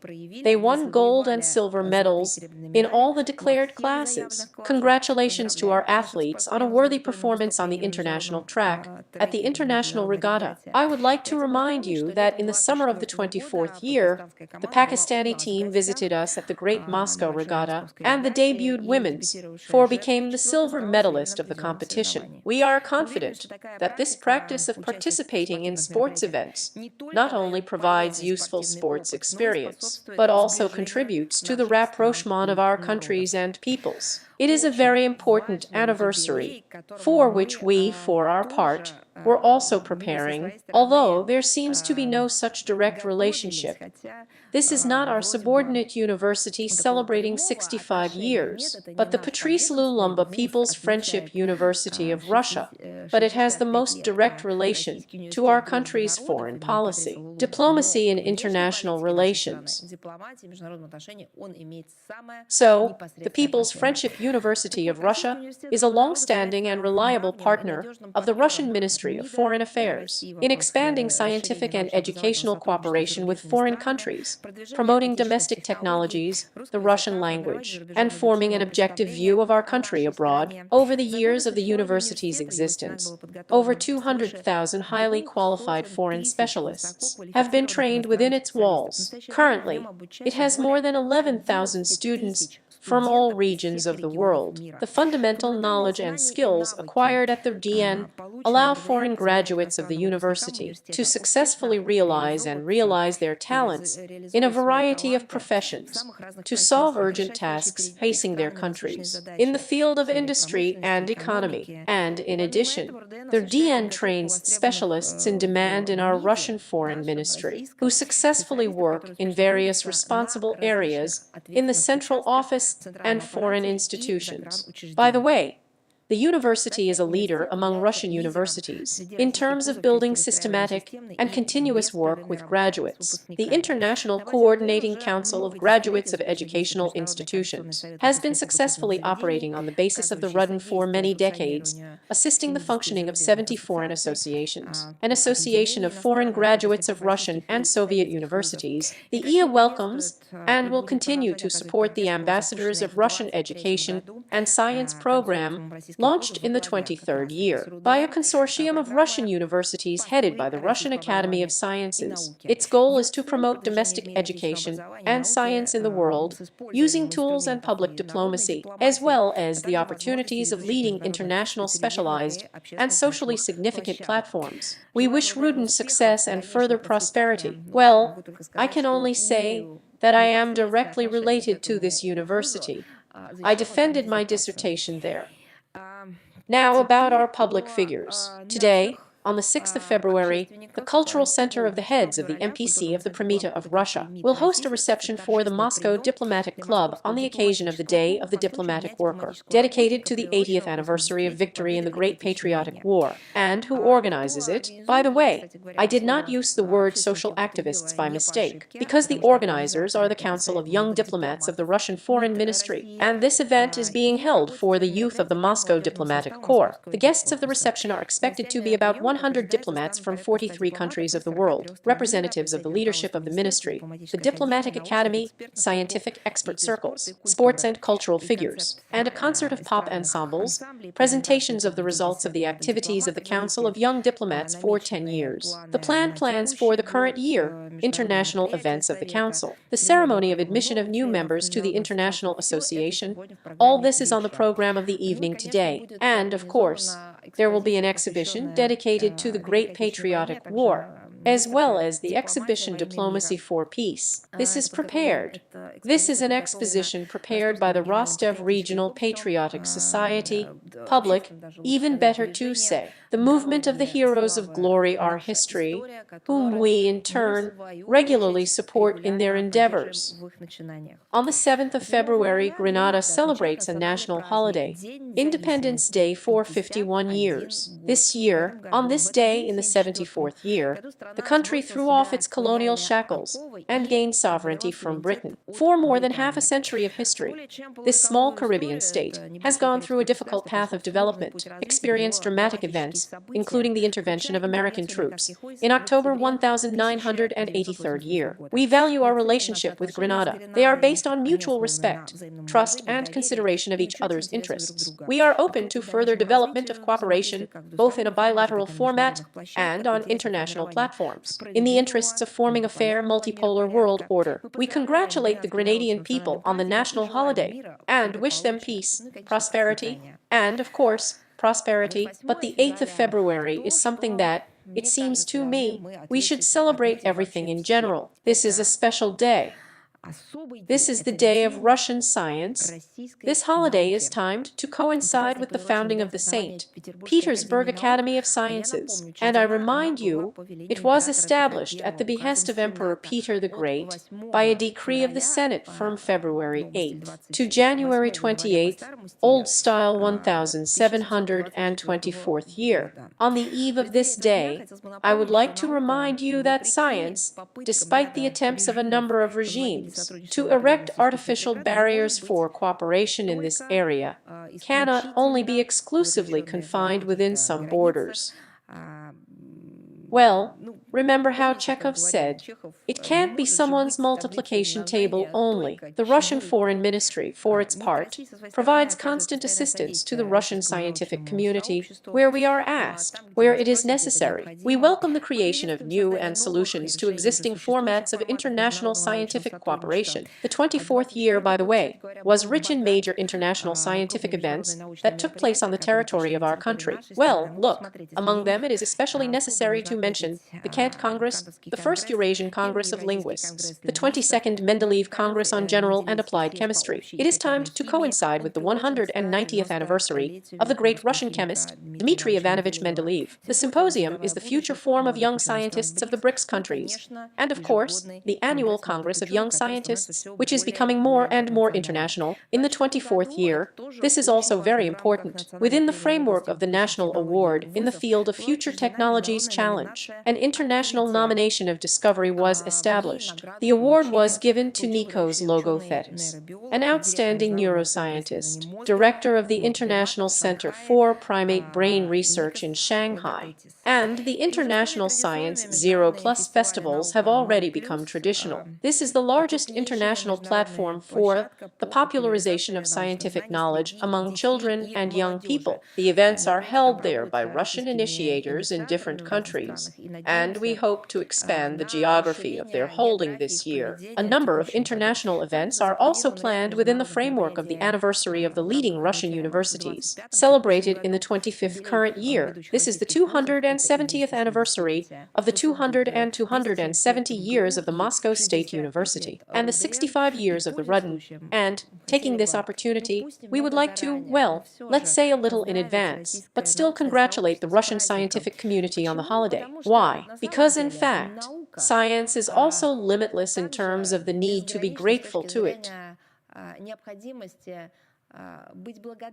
She is a treasure, and we should honor her not only once a year. We should treat with respect and with special warmth our scientists who guard our health, who help us in all spheres, literally all spheres of our life, making discoveries and, in fact, preserving in many ways what we call civilization, humanity.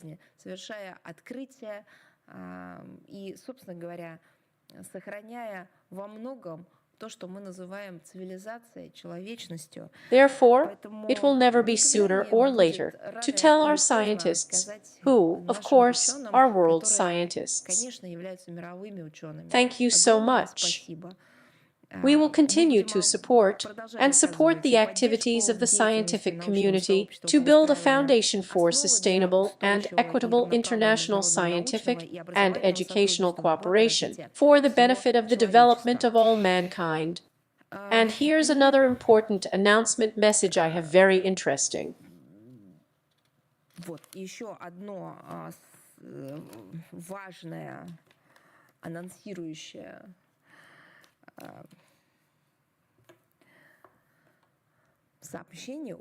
Well, also within the framework of the Diplomatic Workers' Day, but already in such a digital environment. It is on the 10th of February, in a couple of days, on the Day of the Diplomat, that we plan to update the official mobile application of the Russian Foreign Ministry. Let me remind you, it has been functioning since 2021 year in Russian and English. You don't need anything, and you won't have to download anything again. All current users will receive a standard notification about the need to upgrade. Let me remind you that the application is available for download in stores on various sites. We will indicate them in the text of the briefing. During the modernization of our application, technical services have optimized it, improved the stability of work, and some technological errors and buggies have been fixed. The update was also related to the new requirements of the sites where it is hosted, including information security. Those who have not done so yet are invited to install this application. If you want it now, you want it already updated in a couple of days. With this application, you will be able to keep up to date with the latest news of the ministry. You can set up the appropriate push notifications, view live video broadcasts, find out the current contact information. At the same time, the interface of the application practically does not differ from the already familiar website of the Ministry of Foreign Affairs. Navigation is convenient, extremely simple. A banner with a link to download the application is posted on the main page of the official website of the Ministry of Foreign Affairs. The links will be available in the text version of the briefing, and, of course, we will make a special message, specific messages on social networks. And I am ready to answer your questions. Is the magazine of international life with us? Yes, good afternoon, Maria Vladimirovna. Happy professional holiday to us. Thank you very much. Well, by the way, you are mutually. We also consider you involved. Thank you very much. A couple of questions today. Here, US President Donald Trump has signed a decree on resuming maximum pressure on Iran. As part of efforts to exert this maximum pressure, the American administration will conduct a campaign aimed at reducing Iranian oil exports to zero. How could you comment on this decision of the American authorities? But it seems to me that the announcements or statements that have been made now in Washington are not a surprise for us. I am sure that they have not become any special news in Iran either. The US administration resorted to this, I mean to such a similar, worse better, accents can already be placed there. But the pressure, or as they put it, according to the maximum pressure in previous presidential terms, and the same Trump. They extended total restrictions against Tehran, by the way, even to the humanitarian sphere. For example, during the coronavirus pandemic, American restrictions made it difficult for Iran to acquire a COVID vaccine from abroad. You remember. And this has led to numerous victims. The same Americans blocked or prevented the Iranians from purchasing medicines and medicines for the treatment of complex diseases, including childhood diseases. We have repeatedly spoken about the insanity and perniciousness of any restrictive measures that are outside international law, especially when they concern socially unprotected groups, especially when they relate, for example, to the situation associated with pandemics, epidemics, emergencies, man-made disasters, when special assistance is needed, additional, as much as possible required. Well, by the way, we weren't alone. The Ionian experts who visited Iran spoke about the harmfulness of such illegal restrictions on the life and health of ordinary Iranian citizens. They also spoke repeatedly. Against this background, the Americans' threats of an economic nature no longer even seem extraordinary, not to mention the practice of political assassinations supported by them, which they now openly admit to. In January of this year, it was 5 years since the Americans completely unceremoniously dealt with the commander of the Special Forces. Where do you remember the Islamic Revolutionary Guard Corps? With regard to Soleimani, they were proud to announce this to the whole world. The fact that the Iranian military commander was on a foreign visit to a neighboring state in the status of an official in general did not bother them in any way. We all saw it. We all went through it, as Iran went through it all. Our position is obvious. Unilateral, I repeat it again, coercive measures that are not international legal, that have passed through the relevant instances of the United Nations, contradict the generally recognized principles and norms of international law, since they were introduced, I repeat, by passing the mandate of the UN Security Council. This understanding is specifically enshrined in the Comprehensive Strategic Partnership Treaty. Let me remind you that the document was signed on January 17, 25th year in Moscow, following the results of the Russian-Iranian negotiations at the highest level. In particular, it fixes the non-acceptance of such measures, qualified as an international legal, unfriendly act, the desire to exclude the solid practice of their application in international relations, and also guarantees their non-use against each other. It is in this vein that we are going to continue working with our Iranian friends and consistently strengthen mutually beneficial cooperation in all areas in the interests of the peoples of our countries. External pressure and sanctions do not interfere with this. Moreover, sometimes they even somehow, stimulate something in bilateral contacts, which may have matured for a long time. And then sanctions as a catalyst affected the acceleration of processes. Thank you very much. One more question. On the 1st of February, gas began to flow to Transnistria, the money for the purchase of which was allocated by the European Union. And this very circumstance was the reason for the statement of some Moldovan officials that Russia does not care about Transnistria. How would you comment on this situation? Well, first of all, we comment regularly. We also publish anti-fakes exposing similar statements. Well, it's easy. I do not know who can believe that Transnistria has been left without energy resources because of Russia's position, but only those people who believe that the Ukrainian partnership is thousands of years old. That's about from this category. To change Russia in the fact that in January gas did not arrive on the left bank of the Dniester, or it can be done from a complete misunderstanding of the root causes of the current crisis, or in order to specifically distort reality. This was caused by the decision of Kiev, the Kiev regime, to stop the transit of Russian gas through the territory of Ukraine from the 1st of January. This was also due to Chisinau's refusal to recognize the debt for the supplied gas. Russia cannot but care about Transnistria.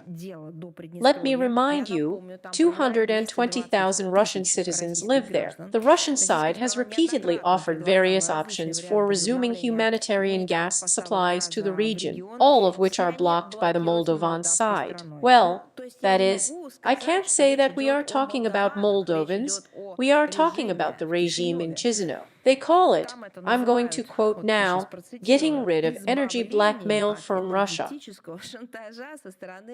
Well, listen, what is it? It is clear to everyone that the so-called European gas comes from Russian fields. We are not blackmailing anything. It is simply supplied to Transnistria through European intermediaries. Well, you just can't write on it. Well, it's gas. The fact that since the 1st of February, gas supplies to the left bank of the Dniester have resumed, of course, cannot but rejoice. This made it possible to temporarily relieve the severity of the situation, which is teetering on the verge of a humanitarian catastrophe, because, again, of the position of all those who associate themselves with the collective West. How long all this will last is, of course, an open question. The Russian side stands for a long-term sustainable solution to the issue of gas supply to the region and is ready to contribute to this in every possible way. Thank you very much. Thank you. RUDN Novosti is with us. Hello, we have two questions today. The first question concerns the work of the Russian House in Baku. Azerbaijan has announced that the country's authorities have notified Russia of the termination of the activities of the Russian House in Baku, and the head of Rossotradnichestvo, Yevgeny Primakov, has already spoken, saying that they have received a corresponding note. But how could the Russian Foreign Ministry comment on Azerbaijan's decision? As you know, there have been a lot of questions about this from Russian and foreign mass media. The first one, at the last briefing, we have already commented on the topic of absurd accusations against the Russian House in Baku. We stressed that we expect a refutation of fakes from the published ones. On the part of those media outlets that published this false information, and also about this situation, there were statements about cooperation, the leadership of this structure. The second point, you know, I always say the same thing. As soon as the conversations begin, and this kind of espionage, it always seems to me that you just need to ask everyone the same question. Do you want to talk about the activities of the special services seriously? Or do you want to use this theme for cheap fakes?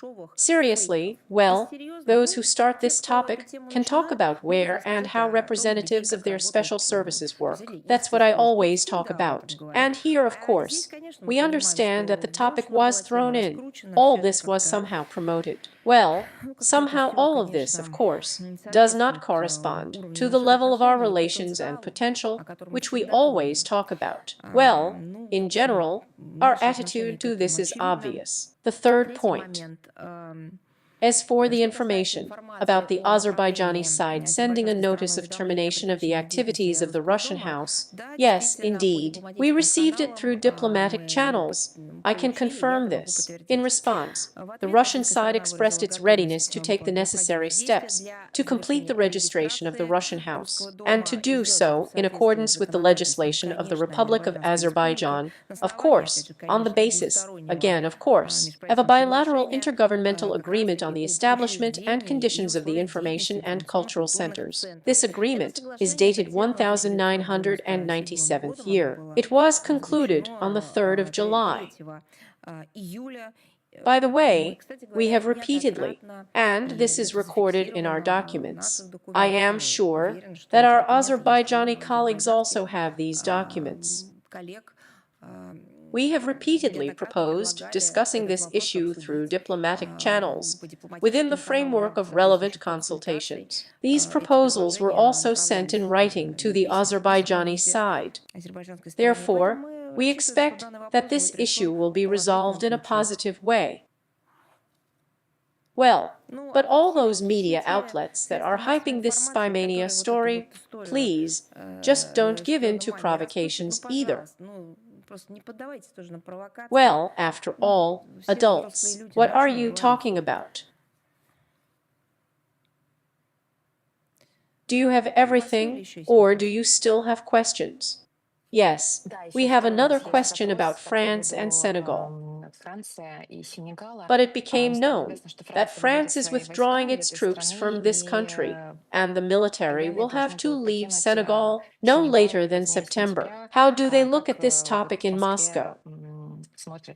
As you know, in recent years, we have seen a significant reduction in France's presence on the African continent, primarily in the military sphere. As you correctly said, it was announced just the other day that Paris has begun withdrawing its contingent from Senegal, transferring its military bases to the Senegalese armed forces. You know, in general, unlike the West, we do not evaluate the bilateral relations of foreign countries. It's up to them how to build these contacts.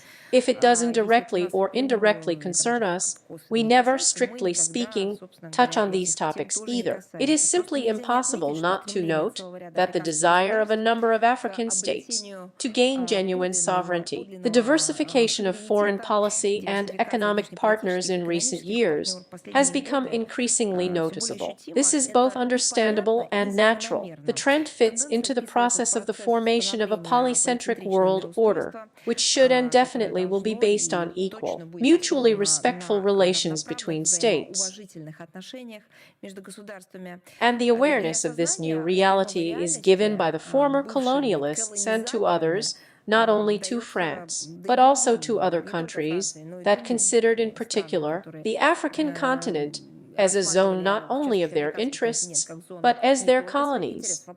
This realization is still given to them with difficulty. After all, political scientists and experts all say that, if formally, the process of decolonization took place in the second half of the 20th century, in the first decade of the 21st century, with, of course, a few exceptions, then if we are talking about colonization, that is, the attitude of former colonizers to their former colonies, this is colonization, just like philosophy, ideology, and, by the way, practice have not gone away. Вот это колонизаторство, как и философия, как идеология, и как, кстати говоря, практика никуда не делись. Through big business, through financial flows, through unfair, unequal lending, through a kind of soft power, which actually turns out to be some kind of, poisonous gas through, including some power techniques. They are trying to preserve the model of governance of these states, their subsoil in the first place. They are not interested in the state as a community of people. They are interested in the bowels and opportunities. And, of course, in view of the close historical and cultural ties of long-standing economic cooperation, it is hardly possible to talk about a complete withdrawal of France from Senegal. Surely Paris will strive to maintain its position in this country. The question is what tone France will choose and what agenda it will be able to propose. The time of neocolonial mentoring, dictating, as they put it, the superiority of the dominance of predatory exploitation of African resources is a thing of the past. Along with this ideology, the practice of deploying military contingents is also disappearing, because these are not the contingents that helped countries ensure their security, but those that were more like occupying forces. And instead of constantly blaming Russia and other external players for its failures on the African continent, Paris should actually analyze the reasons for the current situation and recognize its own responsibility for the short-sighted policy, the unwillingness of an increasing number of African states to build relations with them according to the old outdated colonial scheme. So, with us, Lee, if you have everything, is Moscow Baku with us? Yes. Hello, Maria Vladimirovna. Hello. The question is this. Now, at these hours, Armenian Prime Minister Nikol Pashinyan is paying a visit to the United States, where meetings are being held. At one of the meetings, the head of government stated that, quote, "Now Armenia is at a crossroads. This is a very important period for our country." According to him, the best way for the United States to support the Republic of Armenia is to include the agenda of achieving peace in the South Caucasus, the list of priorities of the US political establishment. As you know, a few days before Trump's inauguration, Yerevan, Washington signed a strategic partnership. How can you comment on the current situation? First of all, we commented on it at previous briefings, and secondly, as far as I remember, that's exactly how I introduced you even today. The publication of the Moscow Baku Agency, and you should be 10 years old right now.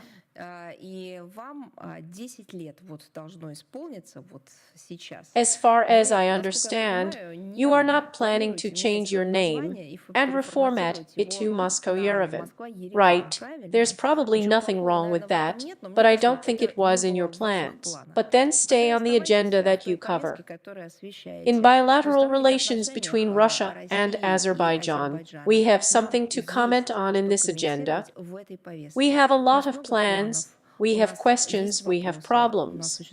That's what we want to do. And thank you, your publication, very much for the fact that you have always, from year to year, very faithfully and very sincerely and very professionally covered the bilateral relations of our countries, Russia and Azerbaijan. I wish you longevity. I wish you inspiration. I wish you success. That's all I can say about your question. Okay, thank you so much for the thank you and for congratulations. Thank you. For kind words. Thank you. Do you have any more questions or not? If not, then go ahead. Is the portal Ukraine.ru with us?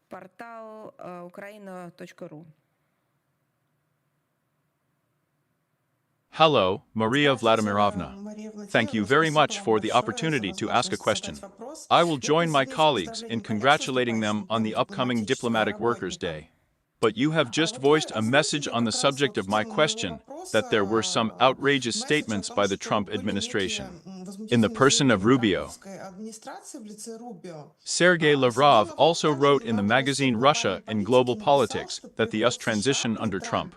The concept of America first of all carries an alarming consonance with Hitler's slogan Germany above all.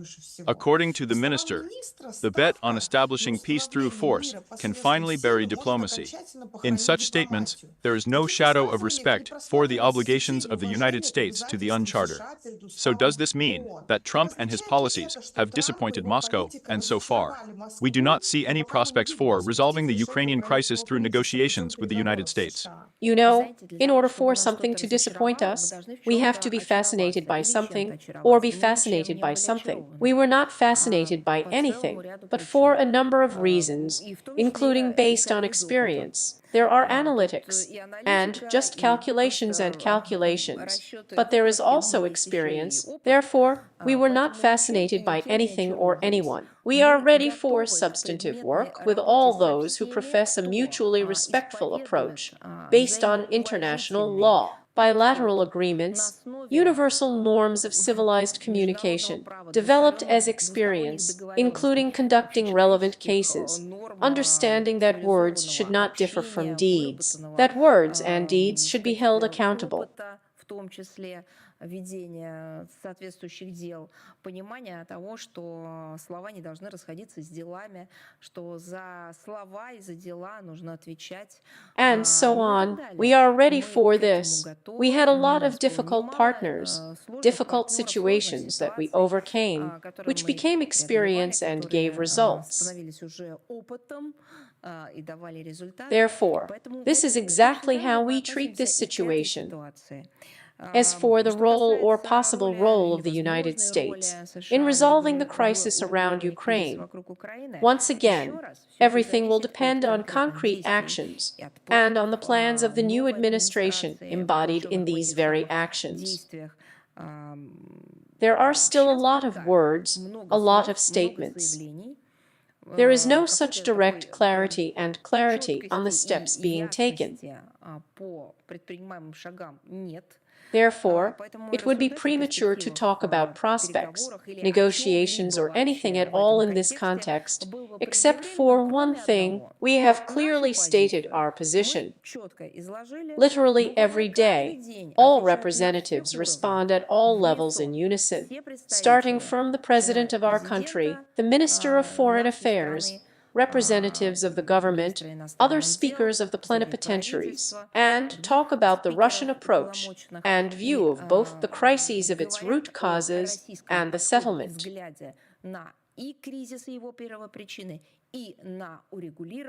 So it's kind of okay with that. And as for Washington, well, I probably say again, they need to formulate this policy, and we will focus on concrete steps and actions. But in my opinion, I'm sorry for this pun, I haven't discovered America right now, and we repeat it all every day.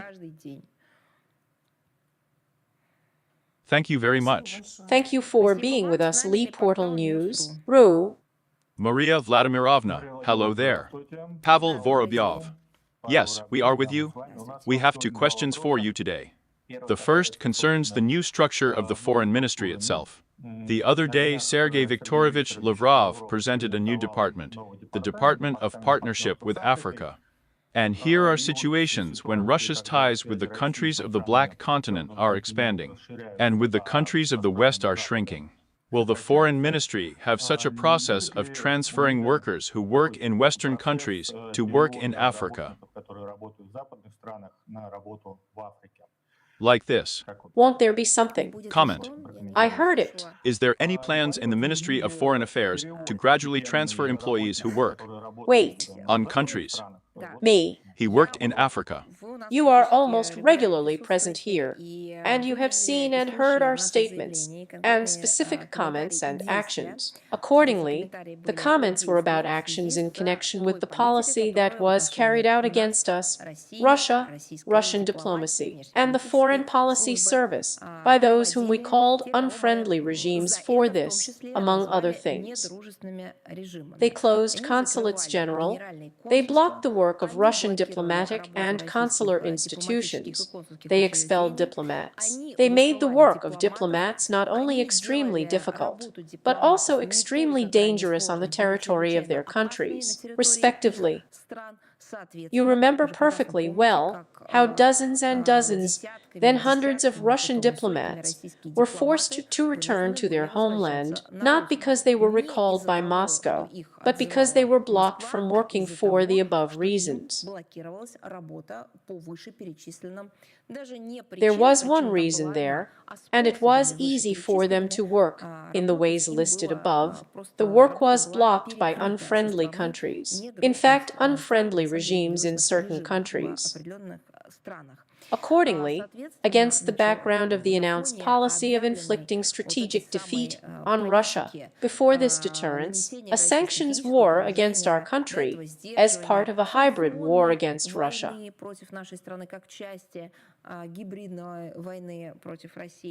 Blocking all logistics, transport, trade, humanitarian exchanges, communications, and so on. Appropriate decisions were taken, including as part of the reorientation of the work of the foreign ministry to those areas that brought concrete results and where, so to speak, it was necessary to work with double force, with triple force, because the international situation demanded it, and the corresponding international situation, not only in terms of diplomacy, but also at all directions, economy, trade, humanitarian sphere, and so on.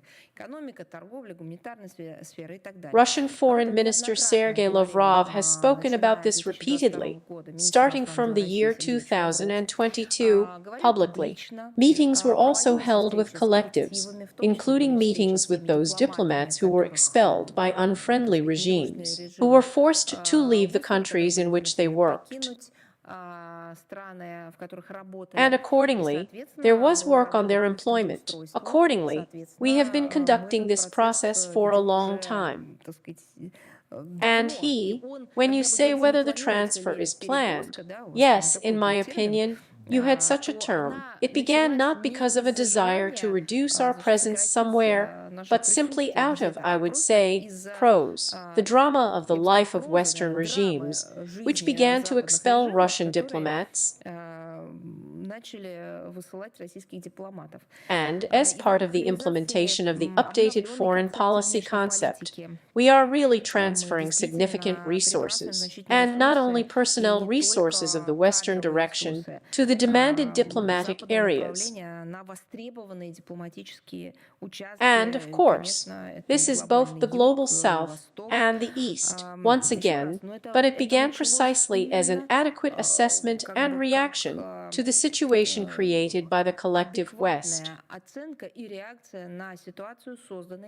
Cooperation with the African continent is really gaining momentum.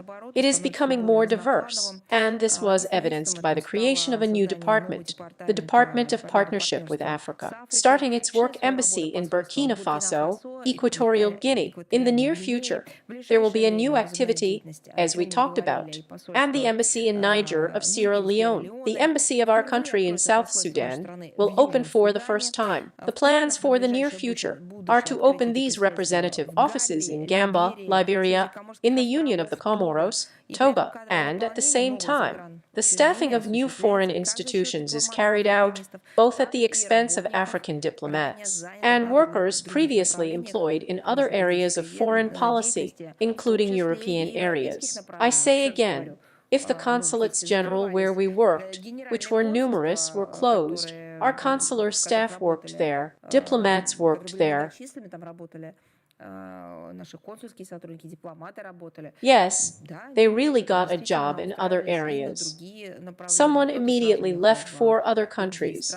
Someone got a job in the central office. Someone maintained this commitment to work in the directions of European countries. And someone immediately retrained, simply based on, for example, knowledge of countries in another region, the availability of languages, or simply received such a turbo retraining. We also have such opportunities, and I was already heading to other continents.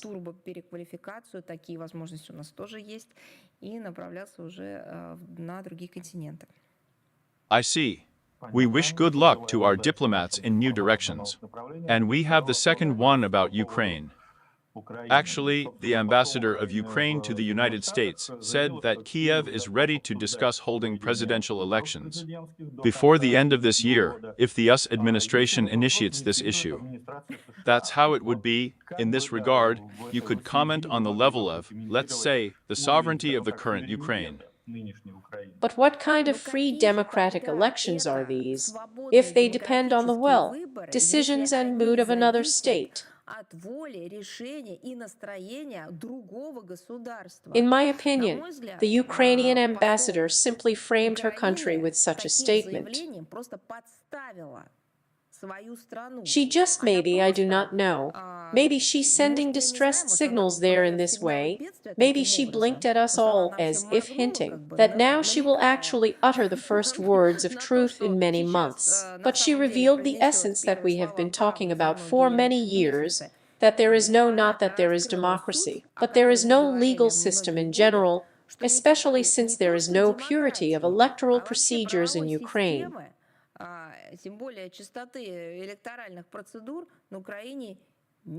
Remember, it was the same with Poroshenko's coming and with Zelensky, when we always made reservations, that it was impossible to talk about any, so to speak, democracy and legal sophistication there, but in the name, and for the sake of a chance for peaceful coexistence of people, citizens of Ukraine, this process is accepted with all imaginable and with unimaginable nuances, reservations.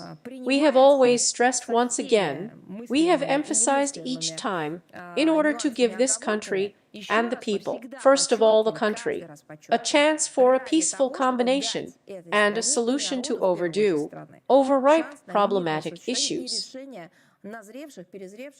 Do you understand? Naturally, the Kiev regime has always denied all this, saying that they are the most democratic, the most free, that there is no such freedom as in Ukraine anywhere at all. All this was encouraged by the West. The West said that this is a young democracy that is about to become a leader in all positions. And now the Ukrainian ambassador in Washington comes out and says that as soon as and if two green rockets from the White House give a signal, it means that they will be ready to start electoral procedures. Well, what are we talking about? This is a confirmation of what everyone in our country, all experts, and not only in our country, are talking about. But we are talking about it, answering questions about our attitude to the situation in Ukraine, and many experts state in the foreign ministry that it has long been such an absolute illegitimacy of Zelensky's current status in the world. In fact, again, the ambassador of Ukraine has confirmed this once again with such statements. This is a confirmation from a Ukrainian acting official, indicating that by now Ukraine has lost sovereignty in all spheres. Besides, it does not have a legitimate president. So she took it and just confirmed it all. Ukraine is completely dependent on the will of the Western masters. The Kiev regime cannot make its own decisions even on the issue, I don't know, in my opinion, which characterizes any statehood on the issue of elections. Look, here's an interesting story too. When elections are held in Venezuela, when elections are held there, I do not know, in the same Georgia. It doesn't matter what even international organizations say for the West. It is important to the West that it has predetermined for itself before these elections. And he begins to find fault with all sorts of nonsense, with little things. Now another stream of dirt has poured out on Belarus. It's not like that. It's not like that. And here, the ambassador of Ukraine says that they are waiting for the go-ahead from Washington, and then they decide whether there will be elections or not. But this is just a monstrous admission that there is no legal basis for what is happening in the state, so to speak, in the state of Ukraine, and what is left of it.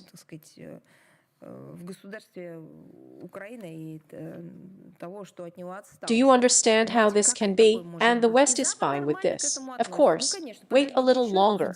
Apparently some kind of attitude will be formed there soon, and then, let's say, it is possible to hold elections there, apparently, or it is impossible. At the same time, once again, dozens of elections were held in other countries, to which there were so many complaints. The wrong candidates, the wrong way of filing in the media, and so on. And despite the fact that it is obvious that the will of the people in the country confirmed the legitimacy of the procedure, the results, and so on. And here there is a direct link with the will of another country, which apparently should be dictated to the citizens of Ukraine on this track.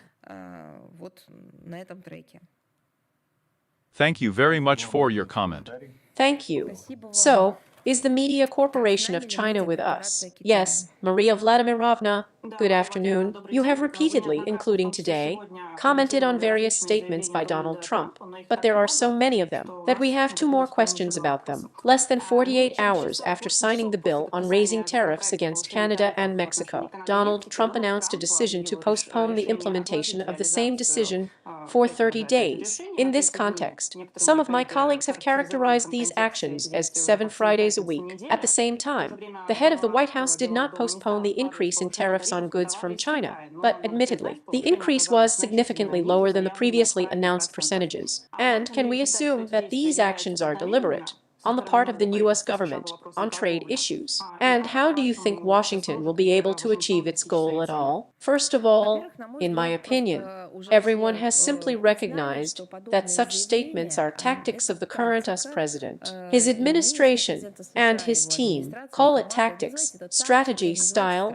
whatever you want. Well, it's already clear. The second point, as a matter of fact, is exactly why we are saying that let's wait for concrete actions. Look, yes, here's another confirmation for you. The second point, because the threat of increased import duties against their foreign policy partners or opponents in different ways is not something new in the trade policy of the Trump administration. Similar ultimatum statements and actions were put forward. I mean, as such demands were put forward and illegitimate restrictions, tariff restrictions that contradict norms, were also used during the first presidential term.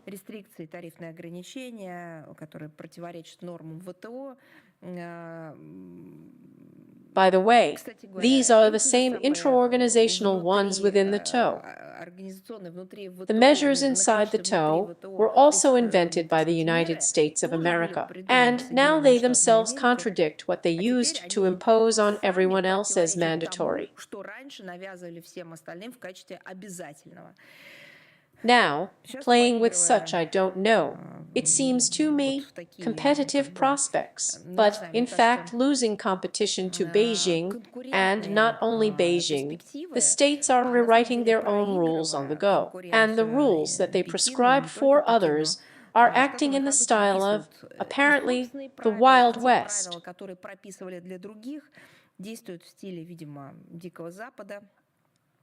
I think that in general it is possible that you also started with such a comparison. Yes, 7 Fridays a week. It seems to me that here it is possible, if we talk about the symbolism of Westerns, Since we have already started, then, probably, this is such an attempt to rob the express of the Chinese economy, to attack it. It is obvious that such unilateral measures, and here again everything, both protectionism and restrictions, they run counter to the rules of multilateral trade, the corresponding multilateral trading system that was created with the participation of the United States. They negatively affect the development of world trade. They contribute to its fragmentation. I think that they are trying to put pressure on their trading partners with tariff threats in terms of fulfilling some American requirements.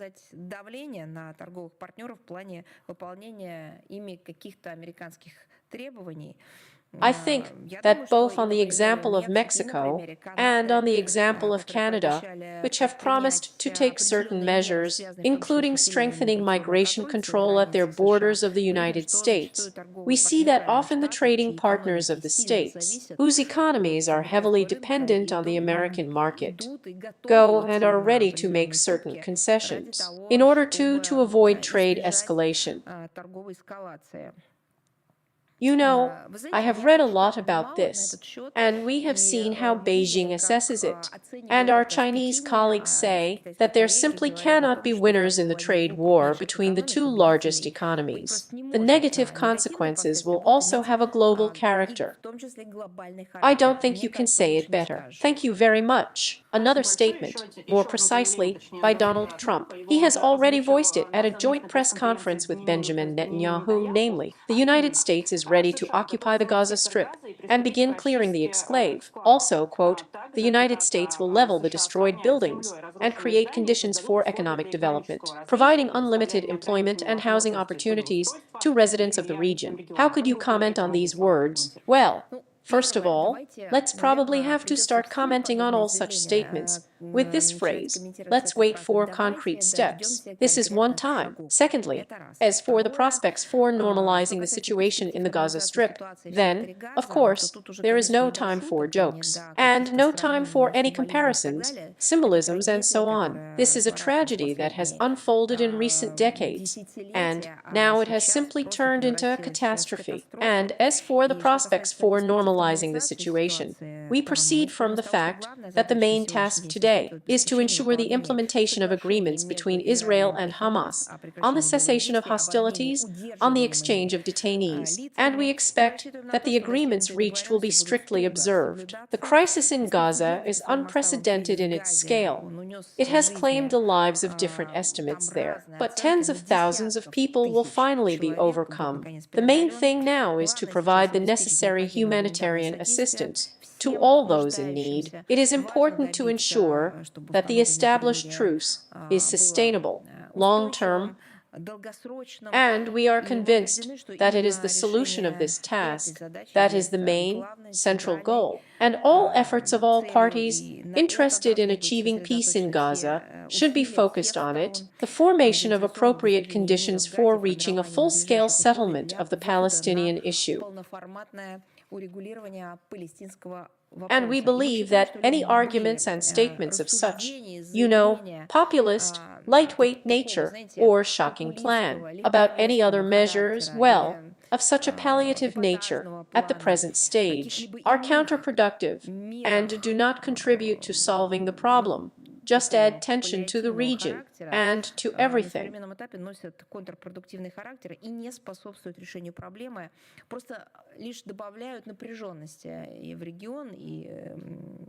And so, on to the limit of the aggravated problem. Russia, for its part, as we have repeatedly stated before, is ready, along with other responsible members of the international community, to take an active part in overcoming the consequences of the conflict in Gaza and, in general, finding a way to achieve a comprehensive, sustainable settlement of the Palestinian problem. At the same time, I would like to repeat once again, the first step on this path should be the full implementation of the agreements between Israel and Hamas. Thank you. Thank you. Lee Reuter is with us. Maria Vladimirovna, good afternoon. Hello. Our question concerns potential negotiations on the settlement of the Ukrainian conflict. And in particular, the Russian leadership has repeatedly, including the foreign minister, has repeatedly said that, within the framework of potential negotiations on the settlement of the conflict, we can only talk about reliable, legally binding agreements that should eliminate the first causes of the conflict and in which a mechanism should be fixed for the impossibility of violating them. But what exactly can these agreements be, the signatures of which parties besides Russia and Ukraine should stand under them, and who should act as a guarantor of the implementation of these agreements? Well, in principle, if we formulate an answer to these questions now, then, in general, we can give, I think, 5 Nobel Prizes to each of us. Yes. In other words, these are, in principle, issues that are on the international agenda in principle. Now let's try to specifically consider what is possible from this within the framework of the format of our communication.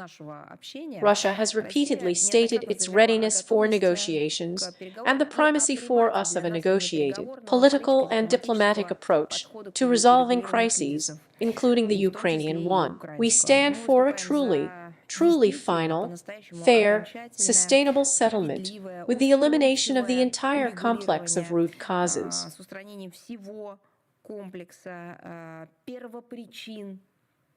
And this is what Russian Foreign Minister Sergei Lavrov is constantly talking about. What are these root causes? Let's go through them again. The first one is a violation of the obligations not to expand NATO to the east, the alliance's aggressive absorption of the entire geopolitical space up to the Russian borders. The second one is absolutely, if we say, well, to a greater extent, the Western terminology is Russian, and it is legally fixed. If we use our terminology, it's neo-Nazi. But in fact, it's the same thing. The difference is probably only in the habit of who is more used to it. And the essence is the same. It is the segregation of people, according to the national principle, in order to humiliate them, and in some places even destroy them. So, the Russian, or, as we say, the Nazi actions of the Kiev regime after the coup of 2000 of the 14th year, for the conscious, special, purposeful, planned extermination of the entire Russian language, mass media, culture, history, traditions, religion. I'm talking about canonical orthodoxy. And then all this just turned into destruction of people. A temporary truce, or, as many say, a freezing of the conflict is unacceptable. They will simply be used by the same West, the collective West, and its individual representatives to strengthen the military potential of the Kiev regime and, of course, attempts at armed military revenge.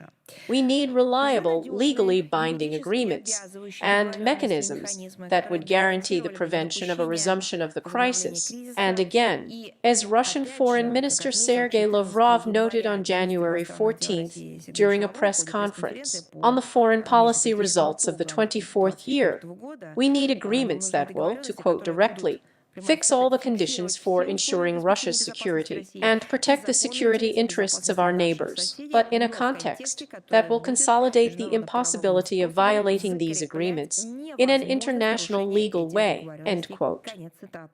Is there a basis for this? Yes, of course there is. These are the developments that were agreed upon in the spring of 2000 during several rounds of Russian-Ukrainian negotiations between Belarus and Turkey. In particular, it provided for the neutral, non-aligned, nuclear-free status of Ukraine, its demilitarization, its denazification, and the prohibition of the deployment of foreign troops and bases on Ukrainian territory. Of course, all this should be done, taking into account the realities taking shape on Earth and the positions voiced by the President of the Russian Federation Vladimir Vladimirovich Putin in his speech at the Ministry of Foreign Affairs of Russia in June 2024 year. Let me remind you that during the negotiations that were held in the 22nd year, It was planned that the guarantors of the agreement, I emphasize once again, it is very important that the media, you and your colleagues correctly understood and quoted everything. So, I say again, it was during the negotiations of the 22nd year. It was planned that the permanent members of the Unsecurity Council, as well as Germany, Israel, Italy, Canada, Poland, Turkey, would act as guarantors of the agreement. This list, by the way, was constantly changing. But how possible agreements will be formalized in the future, and who exactly will act as their guarantors? This will show the results of new negotiations, a new negotiation process, when they will be launched, when they will take place. Therefore, at the moment I can't say anything more specific. Thank you very much. Thank you. Lee Bolt News is with us.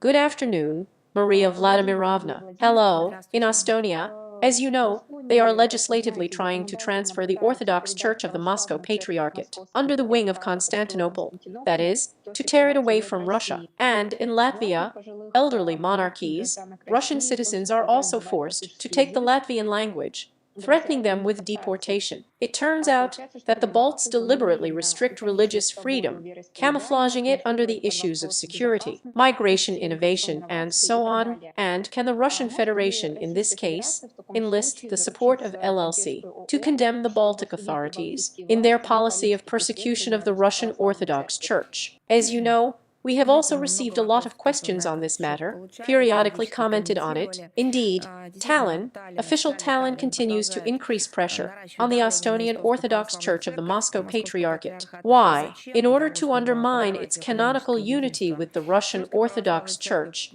in order, among other things probably, to completely eliminate this structure with the transfer of all parishes under the control of the Patriarch of Constantinople. And now, in the struggle to preserve its existence, the Estonian Orthodox Church has twice been forced to change its name.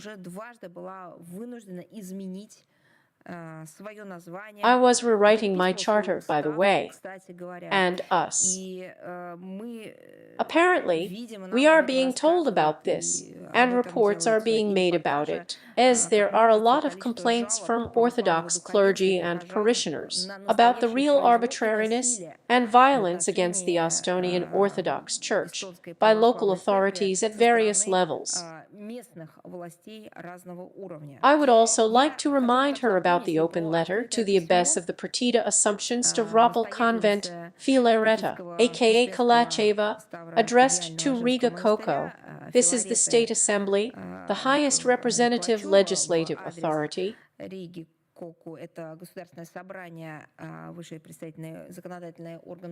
And in Odessa, the ministers of this country, she assessed the upcoming entry into force of the proposed amendments to the law on churches and parishes of the Republic of Estonia as a threat to the closure of the monastery. According to her estimates, the purpose of the bill is to force the Estonian Orthodox Church of the Moscow Patriarchate to change jurisdiction and come under the patronage of Constantinople. According to her, in the 90s, the monastery completely abandoned all property, uncompromisingly and without any claims at all, gave up the entire state for the sake of spiritual connection with the Mother Church. You know, there is one quote that simply cries out about the injustice and godlessness of those who attack the Estonian Orthodox Church.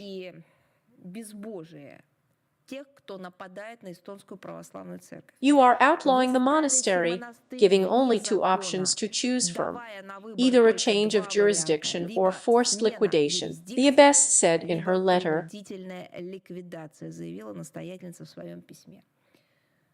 We strongly condemn such approaches.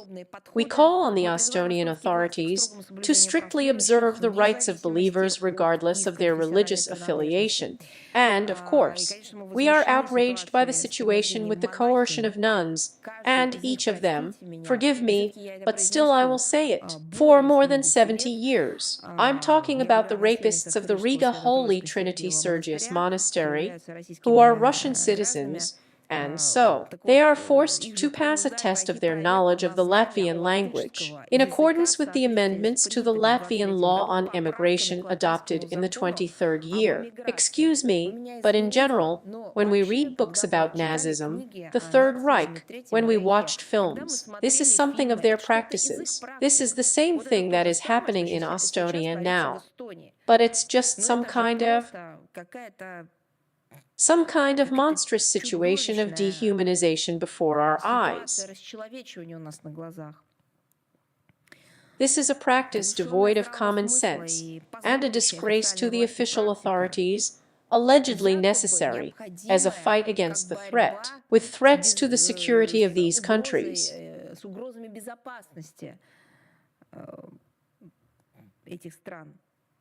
But well, in particular Latvia, well, this is no fight against the threat. Who is this? 70-year-old rapists pose a threat to Latvia. Women who are over 70 years old, they are in the vestments of the church, monastic, renouncing worldly life, gathered somewhere here in their monastery. These women pose a threat to official Riga. So things are very bad in Riga, if now they believe that they are threatened by nuns.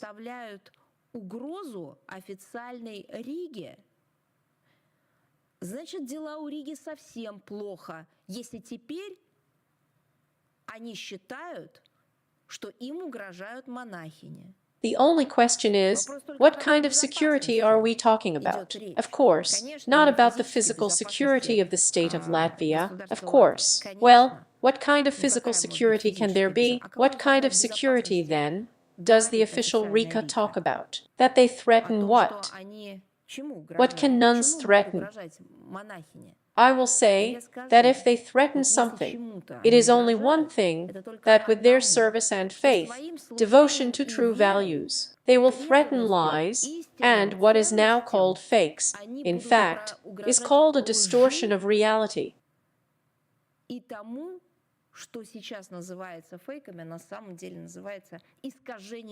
That's for sure, because they will keep the truth. They will keep the truth.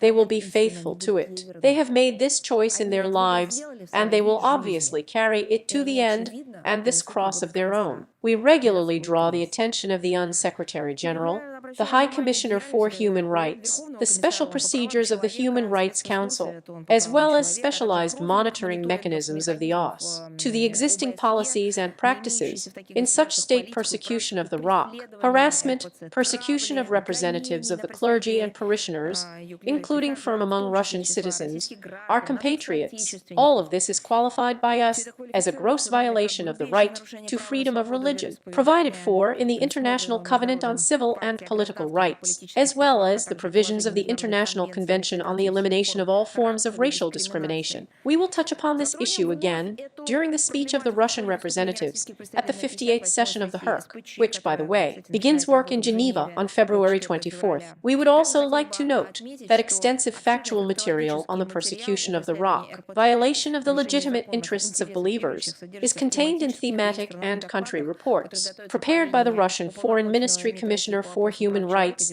Democracy and the Rule of Law. Look, now we have an ambassador at large who deals with the problems of world religions, the rights of believers, and so on, is presenting the second report on the situation with persecution and violations of believers in Ukraine. But apparently, such reports will be published not only on the situation in Ukraine. There are already enough materials to make similar reports for many countries. These countries are all clear and well known. These are the countries of the collective West. The situation with the persecution of canonical orthodoxy in the Baltic countries is reflected in the next report of the Russian Foreign Ministry on the violation of the rights of Russian citizens and compatriots in foreign countries, and it was published on the Foreign Ministry's website in December of the 24th year. Information about the blatant persecution of the ROC is included in the relevant sections of the annual report on the manifestations of neo-Nazism and racism in the world, the first joint report on the human rights situation in individual countries by the foreign ministries of Russia and Belarus. All the mentioned reports, they are on the website of the Ministry of Foreign Affairs, will be referenced in the text of today's briefing. They are regularly transmitted contributed by Russian diplomats to the relevant UN and OSCE structures. Remember how you formulated it. The aim of the world's mass media, to which they gave money for this, is strategic silence. This strategic silence is not something that is subject to, but international structures are infected with it too, including those, and because they are suppressed, and are under the enormous influence of influences of a different nature. Again, those same Anglo-Saxons. We will continue to work with the leadership of international organizations on these subjects, regardless of the state in which they are, depression or oppression. We will still awaken them to action by providing factual materials. We will seek from them an appropriate response and concrete work. Thank you very much. Thank you. Do you like Iceland radio with us? Yes, good afternoon, Maria Vladimirovna. Hello. Hello, I'm listening to you.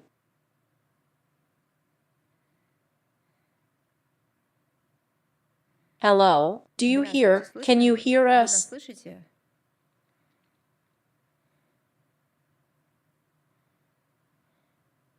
So, Radio Iceland. No, here you were with us and disappeared somewhere.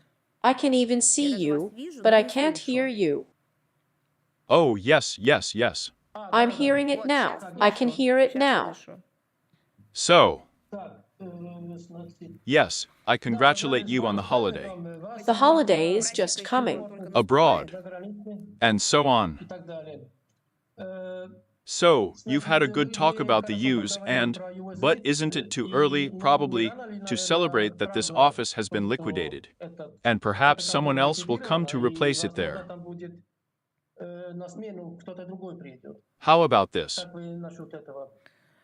You know, but no one is happy. What's there to be happy about? The one that was closed. So much damage has been done. Now, if we corrected the mistakes, if we repented of this lawlessness that we were engaged in, if we gave guarantees to the world community that this would not happen, then it would be a reason for joy. And now, it is a shock that the international world community is experiencing, which in general is following all the new details. The only thing in which, perhaps, there is some kind of satisfaction that we feel that everything we said, literally everything, turned out to be true.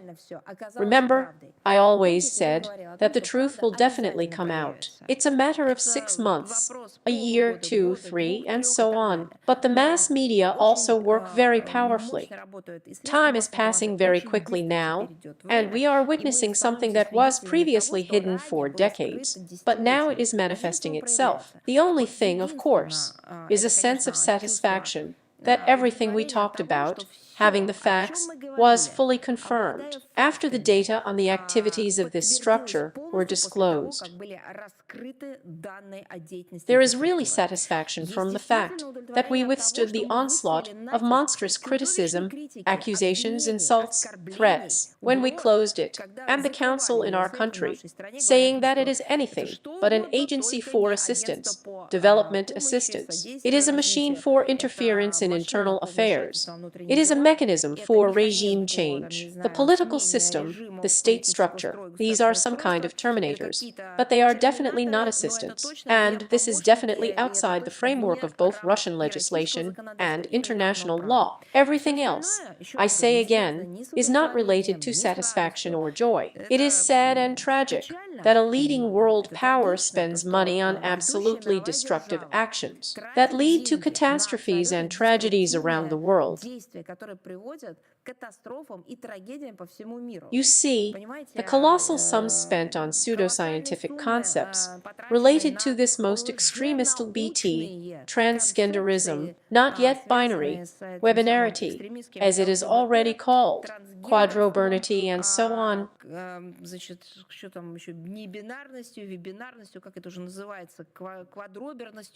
The colossal money that went to shake up public sentiment and so so to speak. The colossal money that went under the monstrous conditions of the media, which literally destroyed freedom of speech, turned the media into a propaganda tool, which is banned in the States.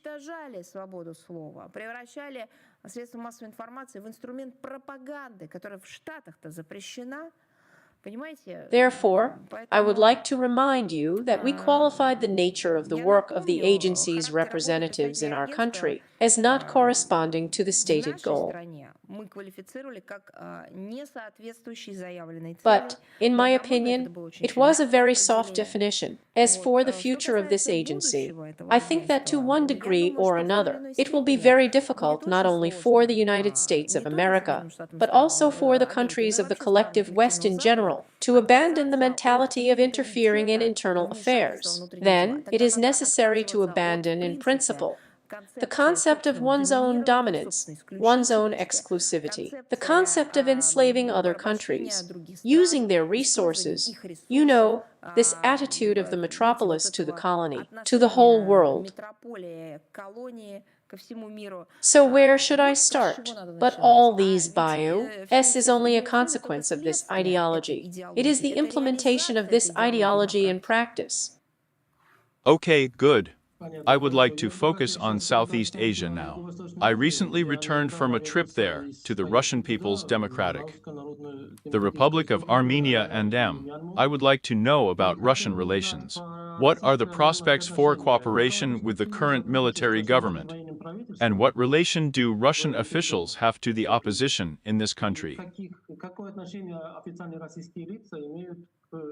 As you know, Russia and Myanmar are bound by long-standing relations based on the principles of mutual trust and respect, friendship and cooperation. This friendship is 75 years old. We have similar, coinciding approaches on most of the topical issues on the international and regional agenda. We have a common vision of a multipolar system, a world order based on cultural and civilizational diversity, the sovereign right of each state to independently determine its own path, its own development. We see good prospects for promoting bilateral political dialogue and practical cooperation in a wide range of areas that meet the long-term interests of the peoples of the two countries. As for the internal political situation in Myanmar, we consistently advocate compliance with the principles of non-interference in internal affairs. We are convinced that the situation in the country can be resolved primarily through the efforts of the Myanmar people themselves, and any international assistance,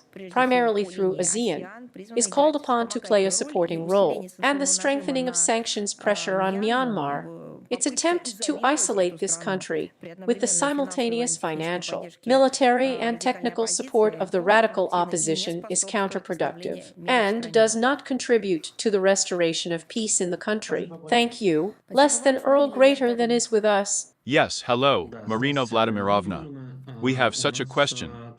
Recently, Polish President Andrzej Duda said that Warsaw should be invited to the negotiating table on Ukraine, because, according to him, if other countries were invited to negotiations, Poland's presence would be in Ukraine's interests. How does Moscow assess the possibility of inviting other countries to negotiations, and to what extent is Warsaw's participation acceptable? You know, I want to say, first of all, I partially answered your question when I spoke with a colleague from the Chinese media. But you know what's amazing? Here you are now quoting Polish President Duda, who says that Warsaw should be invited to the negotiating table on Ukraine. Forgive me, please, because this is the same Warsaw and the same Duda, who said that there is no place for negotiations. Everything should be resolved with force. Do I understand correctly? This is the same official Warsaw and the same Polish president who supplied weapons to the Kiev regime and worked in every possible way to escalate the crisis. Do I understand correctly? And now the negotiating table. It seems to me that they should understand that the negotiating table implies diplomacy, implies political and diplomatic methodology, and not methods leading to an escalation of the situation. Well, that's obvious. I want to say, to note, that since the 22nd year, NATO representatives, representatives of the European Union, have been saying almost every day that there are no negotiations, and no negotiating table, and no peaceful settlement, and everything just has to be decided on the battlefield. If they have matured to something else, let them also begin to articulate it and verbally declare that now they have a different concept, and let them invest in the peace process with their actions. What kind of peace process can there be? What kind of negotiations can there be if they supply weapons and do everything so that the Kiev regime conducts these hostilities to the last Ukrainian? In other words, there are obvious contradictions in their logic. As for opportunities and prospects, I answered a similar question to the Chinese board. Thank you very much. Thank you for joining us in the Brain Post. Yes, hello. We have 3 questions today. The first ones, close associates of President Trump, Elon Musk, Marco Rubio, and others make loud, critical, sometimes revealing statements about the United States. What attracted your attention the most and how to treat it? To be honest, I would not qualify these statements. It seems to me that first of all they provide facts, and that's what I'm interested in. It's not even their assessment that interests me, and I'm not even so much interested in their conclusions. I'm just interested in textured material. I want to read and see how it really was, where the money went, what was the strategy, what was the reporting. That's what's interesting. Historical materials, factual information, real data, and everyone will be able to draw these conclusions themselves. That's what attracts more attention. Assessments, loud statements we already know are used to, have heard, and so on. I would like to concentrate more on the textured material. That's when one of the figures you mentioned above, or just in verified sources, an invoice, a factology, screenshots, links to documents, the documents themselves, data, direct quotes appear.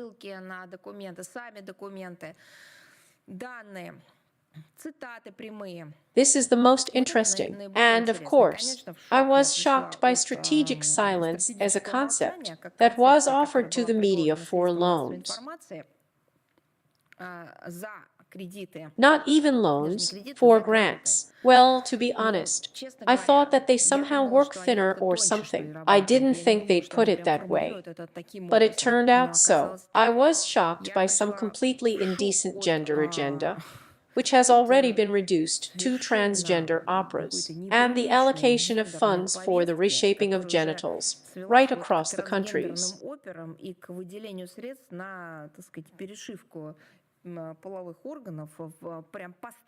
I think that they also somehow help, promote, or somehow impose these anti-scientific theses, but still limit themselves to simply indecent some kind of activity. It turns out that they were engaged in something that is even shameful to say. You'll excuse me, not because I don't know such words, but because people usually don't say such things out loud.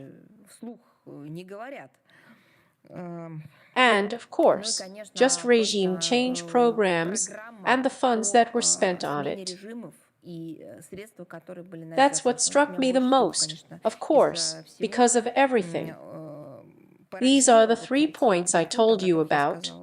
Thanks. Next question. You Foreign Affairs and Security Policy spokesman Anwar El-Anouni said that Russia is terrorizing the population of Ukraine on a daily basis, deliberately targeting civilians. Russia will pay for this. The perpetrators will be held accountable. The EU delegation to Russia informs about this in its Telegram channel. 5 years ago, the first administration of the US president downgraded the status of the EU mission to the level of an international organization. How can you comment on all this? My God, Why comment on this? These are illiterate people or political, taxed, so that they can say nothing but these manuals.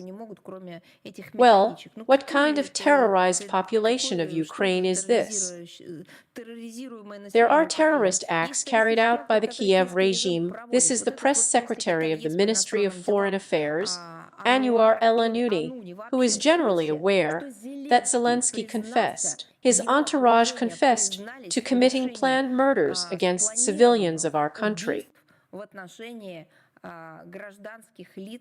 Civilian, not military, in undermining people. This Anwar El-Anouni is aware that there has been a peacemaker website for many years, decades, extremist, banned here, but not banned and supported in every possible way with the West, where those people are designated in huge numbers. These are public figures, journalists who should be eliminated from the point of view of the Kiev regime. Do they even know? They are aware of the number of terrorist attacks committed every day by representatives of the Kiev regime. These horsemen, Bandera and so on, for which they take responsibility publicly, telling what good fellows they are, how they kill Russians. They are generally listening to something, watching something. These representatives of the European Union, we regularly report on terrorist acts of the Kiev regime, the Nazi regime, against the civilian population of Russia. Russian poreknaya, excuse me please, has Anwar El-Anouni seen these photos? I watched during the briefing that was held a week ago, as journalists listened to and saw all this with horror. I saw tears in their eyes. I saw forensic experts who told me in a trembling voice what they had seen. And these are people who are only engaged, forensic experts, as identification, evaluation, examination of corpses, and so on. They had already seen everything. They couldn't talk about it calmly, what they found in the Russian Porekno. Starting from the Alley of Angels, ending with the crimes of today, the shelling of buses, and the murder of children purposefully. Someone comment on these materials at least once in the European Union. We will continue to talk about these facts that we discover, and which, by the way, the Kiev regime does not hide either, because this is their policy of implementing real atrocities. That's why we call that whole gang Zelensky's criminal clique. Therefore, as for what are you? Did someone else have a practical question? Yes. Yes. With regard to the fact that the administration of President Trump has downgraded the status of the U mission to the level of an international organization. Oh, well, it seems to me that this is just a statement of what Washington has been feeling for a long time, so to speak, with regard to Western Europe and the European Union. These are their just real emotions in relation to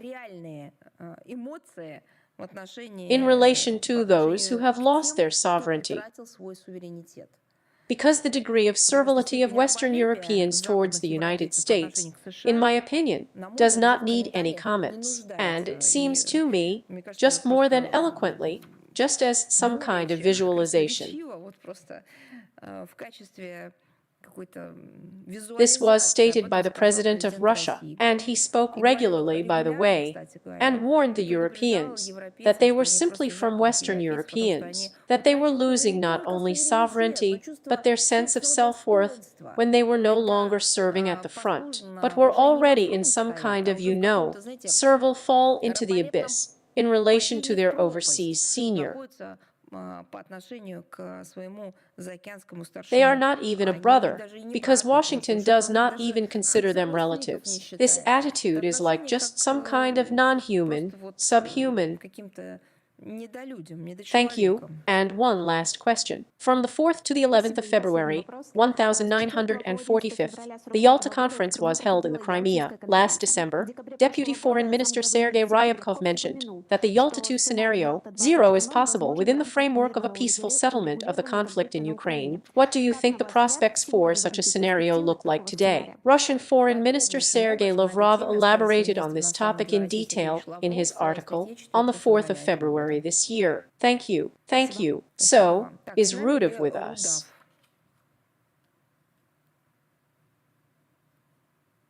Yes, I am with you.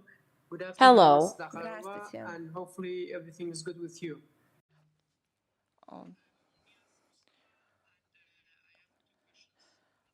My first question. Первый вопрос. He is connected with Syria. Last month, a delegation from Russia visited Syria. Из России посетила Сирию. The question is as follows. There is information that they asked to extradite former President Bashar al-Assad. О том, что попросили выдать бывшего президента Башара Асада. What information do you have about this? Information about the general content of the talks that were held on January 28th in Donetsk, the official Russian interdepartmental delegation headed by the special representative of the President of Russia for the Middle East and Africa, Deputy Foreign Minister Mikhail Leonidovich Bogdanov. It was given in our message of the 29th of January. We consider it inappropriate to comment on any individual aspects of the contacts that took place.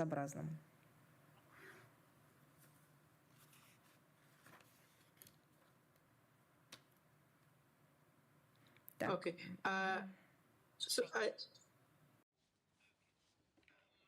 The second question.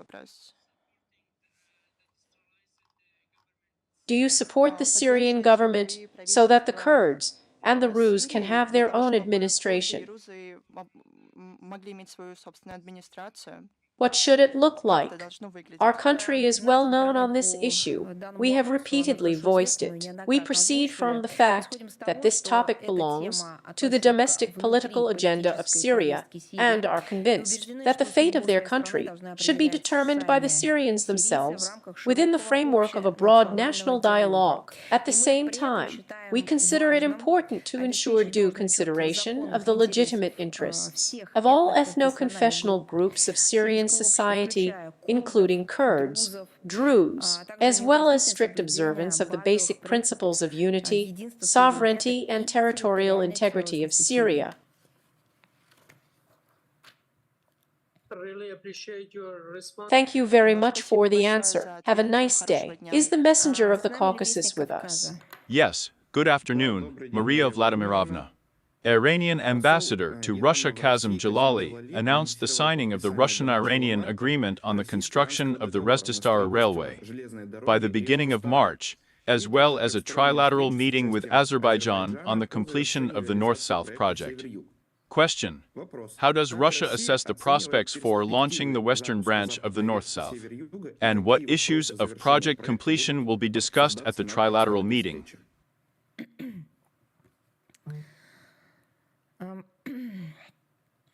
As you know, there is such a comprehensive development of the North-South International Transport Corridor. This became one of the central topics of the talks between the presidents of Russia and Iran in Moscow on January 17th. I think you have seen the text of the Comprehensive Strategic Partnership Agreement signed at the highest level between our countries. Considerable attention has also been paid to this issue there. Together with Iran, we are prioritizing the creation of such seamless railway logistics on the western segment of the corridor. This will become possible after the implementation of the project for the construction of a section between the cities of Rasht and Astara. This is a section with a length of 162 kilometers. The relevant intergovernmental agreement, it provides for the allocation of a Russian export credit for these purposes. It was signed in Tehran on the 17th of May of the 23rd year. We note with satisfaction the unwavering focus of all three states parties to the intergovernmental agreement on the international transport corridor north-south of the 2000th year, through whose territory, in fact, the western branch of the mentioned corridor, namely Russia, Azerbaijan, Iran, pass, on the consistent expansion of its potential. And the automobile route, by the way, has been launched here for a long time. It is functioning successfully. The volume of cargo traffic is growing from year to year, growing at a steady pace. And therefore, in addition to discussing the full-fledged installation of the railway segment of the specified route along its entire length, from the Baltic to the Persian Gulf, the creation of comfortable working conditions for domestic cargo carriers is a constant item on the agenda. Thank you. Thank you. Is Anadolu with us? Yes, good evening, Maria Vladimirovna. We have a question about the Middle East. Israeli Sports and Culture Minister Miki Zohar said that Israel will not allow Hamas to maintain control of the Gaza Strip, even if the prisoner exchange agreement is violated. How would you comment on this statement in light of the negotiations that have begun on the second phase of the ceasefire in Gaza? You know, I have just elaborated on this topic in detail, answering one of the previous questions. I simply have nothing to add here. The second point. You know, every state has a government. There are many different representatives there. Each government, by the way, is formed differently in one country or another. There is a coalition government, there is a government of one party, and so on. There are ministers of different directions in different governments with different, perhaps even political views on domestic and foreign policy processes, but we still proceed from the fact that for us the statements of the country's leadership and the heads of the foreign ministry are a priority. That's when it really makes sense to analyze all this in detail, because they voice the official point of view of the state on certain issues. This in no way means that other members of the government of other countries do not have their own, or should not have their own point of view in any case. But for us, the counterpartners, and indeed, such signals for comment are the statements of the ideas I have mentioned. Thanks for the comments. Yes, thank you. With us, Leo Meaden. Yes, good afternoon. Yes. Well, I think you've already answered my question. Well. Oh, well, fine. Please, then let's move on. Thank you very much. So, is TV with us in Baku? Yes. Hello.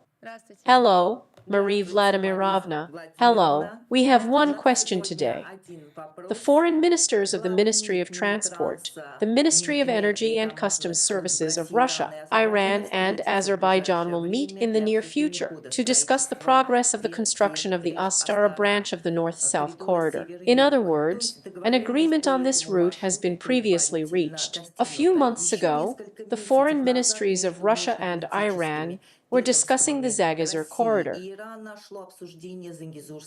I would like to know if there is any progress in this direction.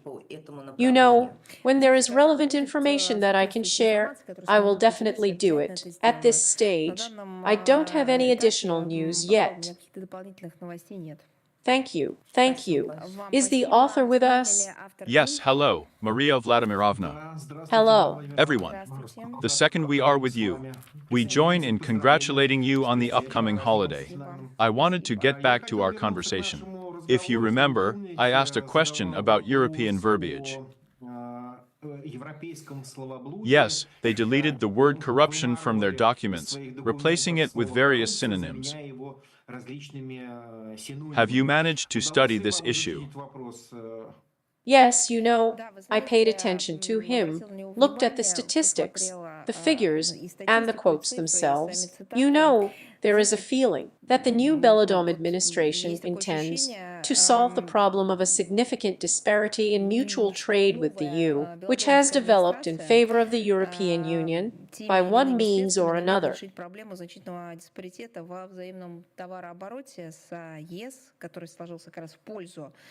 Look, at the end of 11 months, 2024 year is over 180 billion euros, which is about a quarter more than the figure for the same period of the 23rd year. For the Americans, of course, this is an absolute proof that the European Union is trading with them. Well, as Americans formulate it for themselves, it's not fair. At the same time, however, Washington is silent about the fact that in the sphere of trade and services, the picture is the opposite, and there is a balance in favor of the Americans of 104 billion euros in the 23rd year. It is clear that the introduction by the United States of America of additional restrictions on import withdrawal will have negative consequences for European manufacturers. And at the same time, we also see everything and understand that the economy of the European Union is, to put it mildly, not in the best shape. GDP growth is low, according to the estimates of the same Eurostat. In the 24th year, it was 0.9%. Industrial production has been declining since the 23rd year. What consequences will all this have for the prospects of the European Union as a whole? Well, I think time will tell, but it seems that the fate, of the European Union and its well-being and its comfort, Washington does not care in any way at all. Washington takes a pragmatic view of its own interests, and relations between the United States and the European Union, including in the trade and economic sphere, have long been deprived of even a shadow of equality. And it seems to me that you are already talking there about verbiage and so on.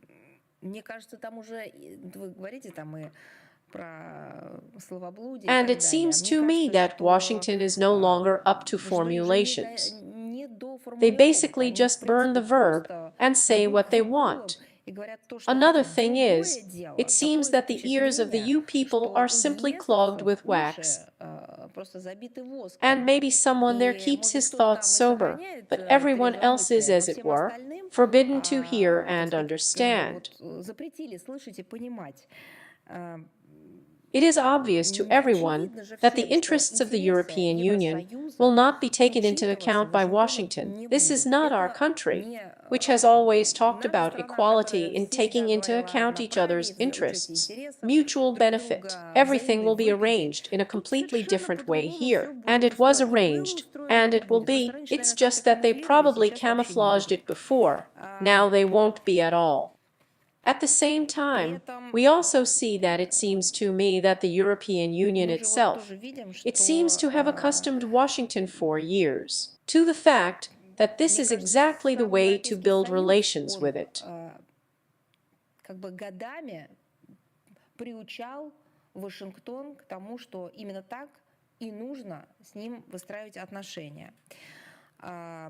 Probably there were those times, maybe someone remembers them, even when the Europeans, Western Europe, could say no to Washington, or even declare their interests. Now that's what you're talking about. They just periodically get checks there. In my opinion, they send it and say how much you need to pay, and how much you need to raise money for the future. At the same time, on the one hand, Brussels repeats the mantra of its supposedly strategic autonomy, but at the same time, they say that they are united. Everything is somehow, so to speak, at the level of absolute mutual understanding.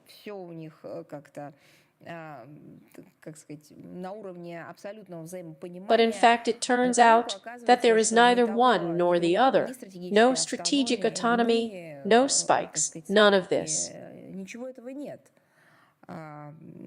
And there is just such a struggle going on not even a struggle anymore, but the state's pursuit of their strategic interests, and perhaps, it's better to say, knocking out the conditions that Washington needs from European partners, as it were. That's how the EU feels. But in fact, it is not for Washington. How is this done? In particular, everything that was beneficial on the part of Russia for the European Union is blocked by the states. First of all, it is the resource base, energy carriers, and other competitive goods. Among other things, we see how the same Americans are cracking down on the Chinese in the European space, also putting sticks in the wheels. God forbid there will be normal interaction between China and the European Union. We also see what kind of onslaught is going on.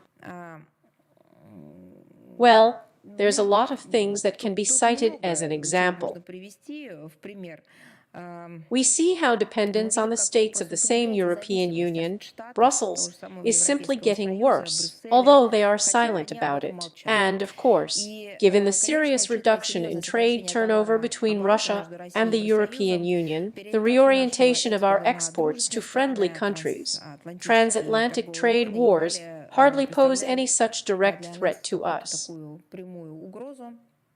At the same time, the uncontrolled introduction of tariffs, the use of economic levers to achieve geopolitical goals, without regard to the norms of international trade adopted within the framework of the World Trade Organization, of course, are fraught, as I have already said today, and we have repeated many times.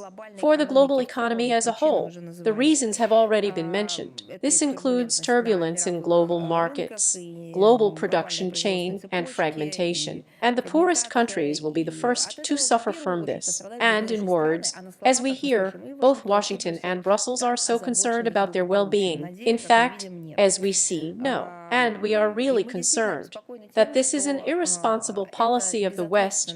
It threatens the whole world. It damages the whole world. And if Washington's potential increase in tariffs on European goods contributes to the early realization by the European Union of the fallacy of the anti-Russian course, which it literally went suicidal because of us pressure dictated by Washington, we will be ready to weigh the expediency of remastering the markets of European countries from the point of view of our national interests and the more than ambiguous experience of our trade and economic interaction with by the European Union. Yes, thank you very much. I wanted, if it is permissible, to draw your attention. You know, very alarming signals are coming from Riga now. There, for some reason, Russian military pensioners stopped paying pensions. And, unfortunately, the embassy in Riga just put an answering machine, and elderly people, they do not know where to go. What are the reasons? Thank you for paying attention. And you will decide, well, at least, maybe there is an opportunity to inform people, calm them down. Yes, be sure to thank you. Pay attention to colleagues. Thank you for the warning. What's this about? Is this Riga? This is Riga, military pensioners. There is no pension for January. I understand everything. Yes, yes. All right. Thank you. As for the issue that was directly related to all terminological issues, corruption, because I mostly talked about the economic state of interaction between the states and the EU, and as for all these corruption charges and so on, I will definitely return to this topic in more detail, because there is also something to say. So, is the voice of the fatherland with us? Hello. Yes, hello. You can see me, right? Yes. We have the following question. Does the ambassador work on special assignments related to questions about the crime of the Kiev regime? Is there an ambassador who deals with the crimes of NATO and the United States of America? Maybe it's time to deal with this issue. You know, we have the relevant departments dealing with this issue, which we have NATO departments and departments related to the policy of the United States of America and, well, they used to deal with relations between our countries. But in recent years, according to the course chosen by Washington, these relations have narrowed or shrunk there, or I don't even know. Some kind of process is taking place, I don't know. Сузились или там скукожились, или даже не знаю, проходит, не знаю, какой-то процесс. There were processes of destruction by Washington or something, and everything that is being done in relation to our country is recorded there, of course. We just have the relevant departments. It's just the topic of the crimes of the Kiev regime, because we are talking about terrorism, murder, violence, cyber attacks, and so on. It was additionally highlighted due to the corresponding functionality of the ambassador at large, Mr. Miroshnik. And as for NATO, America, we have relevant departments. Sergei Narishkin suggested discussing the legality of the territory of Ukraine. Is that what you think about it? Has the time come? Well, if this question is raised at this level, it is necessary to discuss, of course. And tell me, are you ready to take part in the discussion of the topic? Is Russia interested in restoring the fatherland within the borders of the 45th at the round table that we are gathering? Last time you agreed to discuss this topic at the round table. You know, let's send you an invitation. Then we'll see who can take part in it and in what format. Okay, thanks. Yes, thank you. So, is the embassy life with us? Good afternoon, Maria Vladimirovna. Yes. Yes, we have one question. Well, first of all, I wanted to congratulate you and, in your person, our Russian diplomats on the upcoming holiday. Thank you. Yes, and a question. According to the head of the Ministry of Culture of the Russian Federation, Olga Lyubimaya, it is important to develop cultural cooperation between Russia and the Islamic world. In May, Kazan will host the 16th International Economic Forum of Russia, the Islamic World. Kazan Forum. Within the framework of the event, the first Congress of Ministers of Culture of the Organization of Islamic Cooperation in the history of Russia will be held. The minister invited Deputy Secretary General for Humanitarian Affairs, Tariq Ali Bakit, to the St. Petersburg International Forum of United Cultures. The event will take place in September. The OIC Secretary General has proposed organizing a large-scale exhibition in Russia, dedicated to the history and culture of the Islamic world. Olga Lyubimova also announced the interest of Kazan to act as the cultural capital of the Islamic world. And the question is, can the holding of the Congress by the Minister of Culture of the IS countries, these are 57 countries, be considered a political success of Russia? As you know, we strongly welcome the development of ties and the strengthening of contacts between the countries and peoples of the world majority, and the Russian Foreign Ministry supports initiatives, of course, aimed at strengthening international cultural and humanitarian cooperation. Their successful implementation, as we have always said, promotes a mutually respectful dialogue, a better understanding of people and societies of our countries, an exchange of views on key issues of the world cultural agenda and the world agenda as a whole. And as for the projects you mentioned, and the establishment of cooperation, it seems to me that you need to contact the organizers of the events, if they, as the organizers of the events, need some kind of consulting support or some other from the Ministry of Foreign Affairs. Please also contact us. Thank you, thank you. Thank you. So have we answered all the questions? Have we not accused anyone? Me, Maria. Yes, I see. Please excuse me, Varelka, of course. I'm like the Bible, I think the latter will be the first. I am amused myself. When were you the last or what? Today. Or have you always considered yourself the first? Well, Maria Vladimirovna. Please, yes, surprise me with your question, please. Two questions. The first question. In Washington, Nikol Pashinyan, the Prime Minister of Armenia, said at a meeting with the Armenian community that the defeat in the 44-day war made it possible for Armenia to become an independent sovereign, and many media in Armenia. Experts regarded it as such a hint at Russia, because from whom it became independent. And again, he repeated his statement about the resonant pro-Armenian genocide, that it was necessary to find out who could use it, to keep Armenia under control. Here I want to know how you comment on these words. I think yes, I understand. You know, well, probably, if there is a desire to clarify what the Armenian Prime Minister meant, it is necessary to ask these questions to his office, his administration, to him personally. It's hard for me to say what he meant, I don't know. As for the second part of the genocide question, you know, to be honest, the truth is, I never expected in my life that this issue would be treated differently from the historically established, absolutely consensual position of both the state of Armenia, the people of Armenia, and the Armenians as an ethnic group.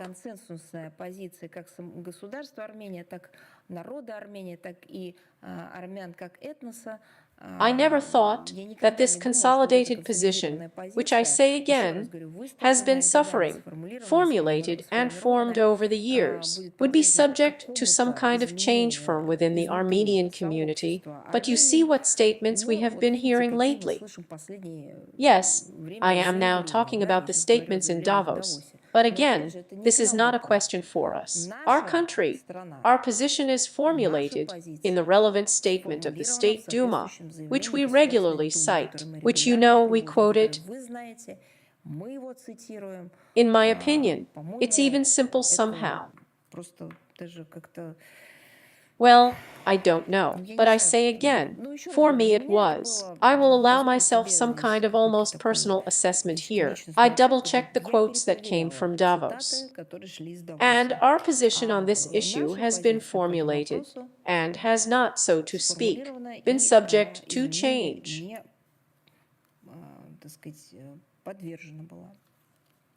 Thank you. And the second question. Maria Vladimirovna, a few days ago, a report came out on one of the leading Azerbaijani TV channels, again with state funding, where they accused Russia that in the 20th year they had, as it were, transferred the Azerbaijani region. Allegedly the Azerbaijani region to the Zagis of Armenia, and even allegedly Russia had already joined other territories. That the Azerbaijanis had not forgotten not only Zagis and other territories, also that Russia was behind the war in Karabakh, supporting the army. And I would like to recall that at the end of January, the president of Azerbaijan said that we have not forgotten, and will not forget Zangezur. I would like to know your opinion.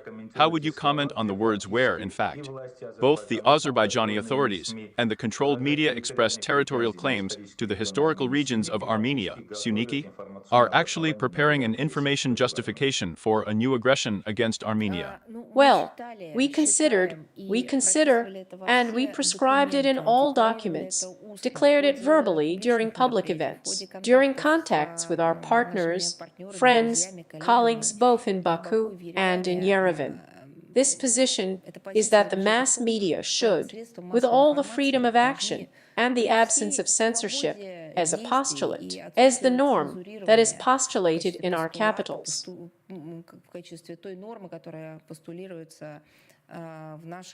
It seems to me that the mass media, given the pain and grief that the peoples of this region have already experienced, should behave responsibly, should still work in favor of a peaceful settlement, and work to stabilize the situation, not to destabilize it.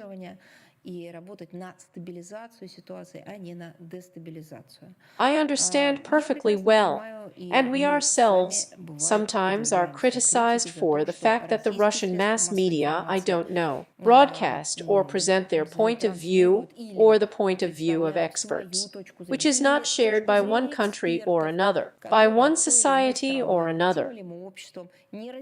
Every time we call on our media to engage on particularly sensitive issues that are filled with conflict potential, and this is not just a political science dimension, yes, it is people's lives, to take a responsible approach.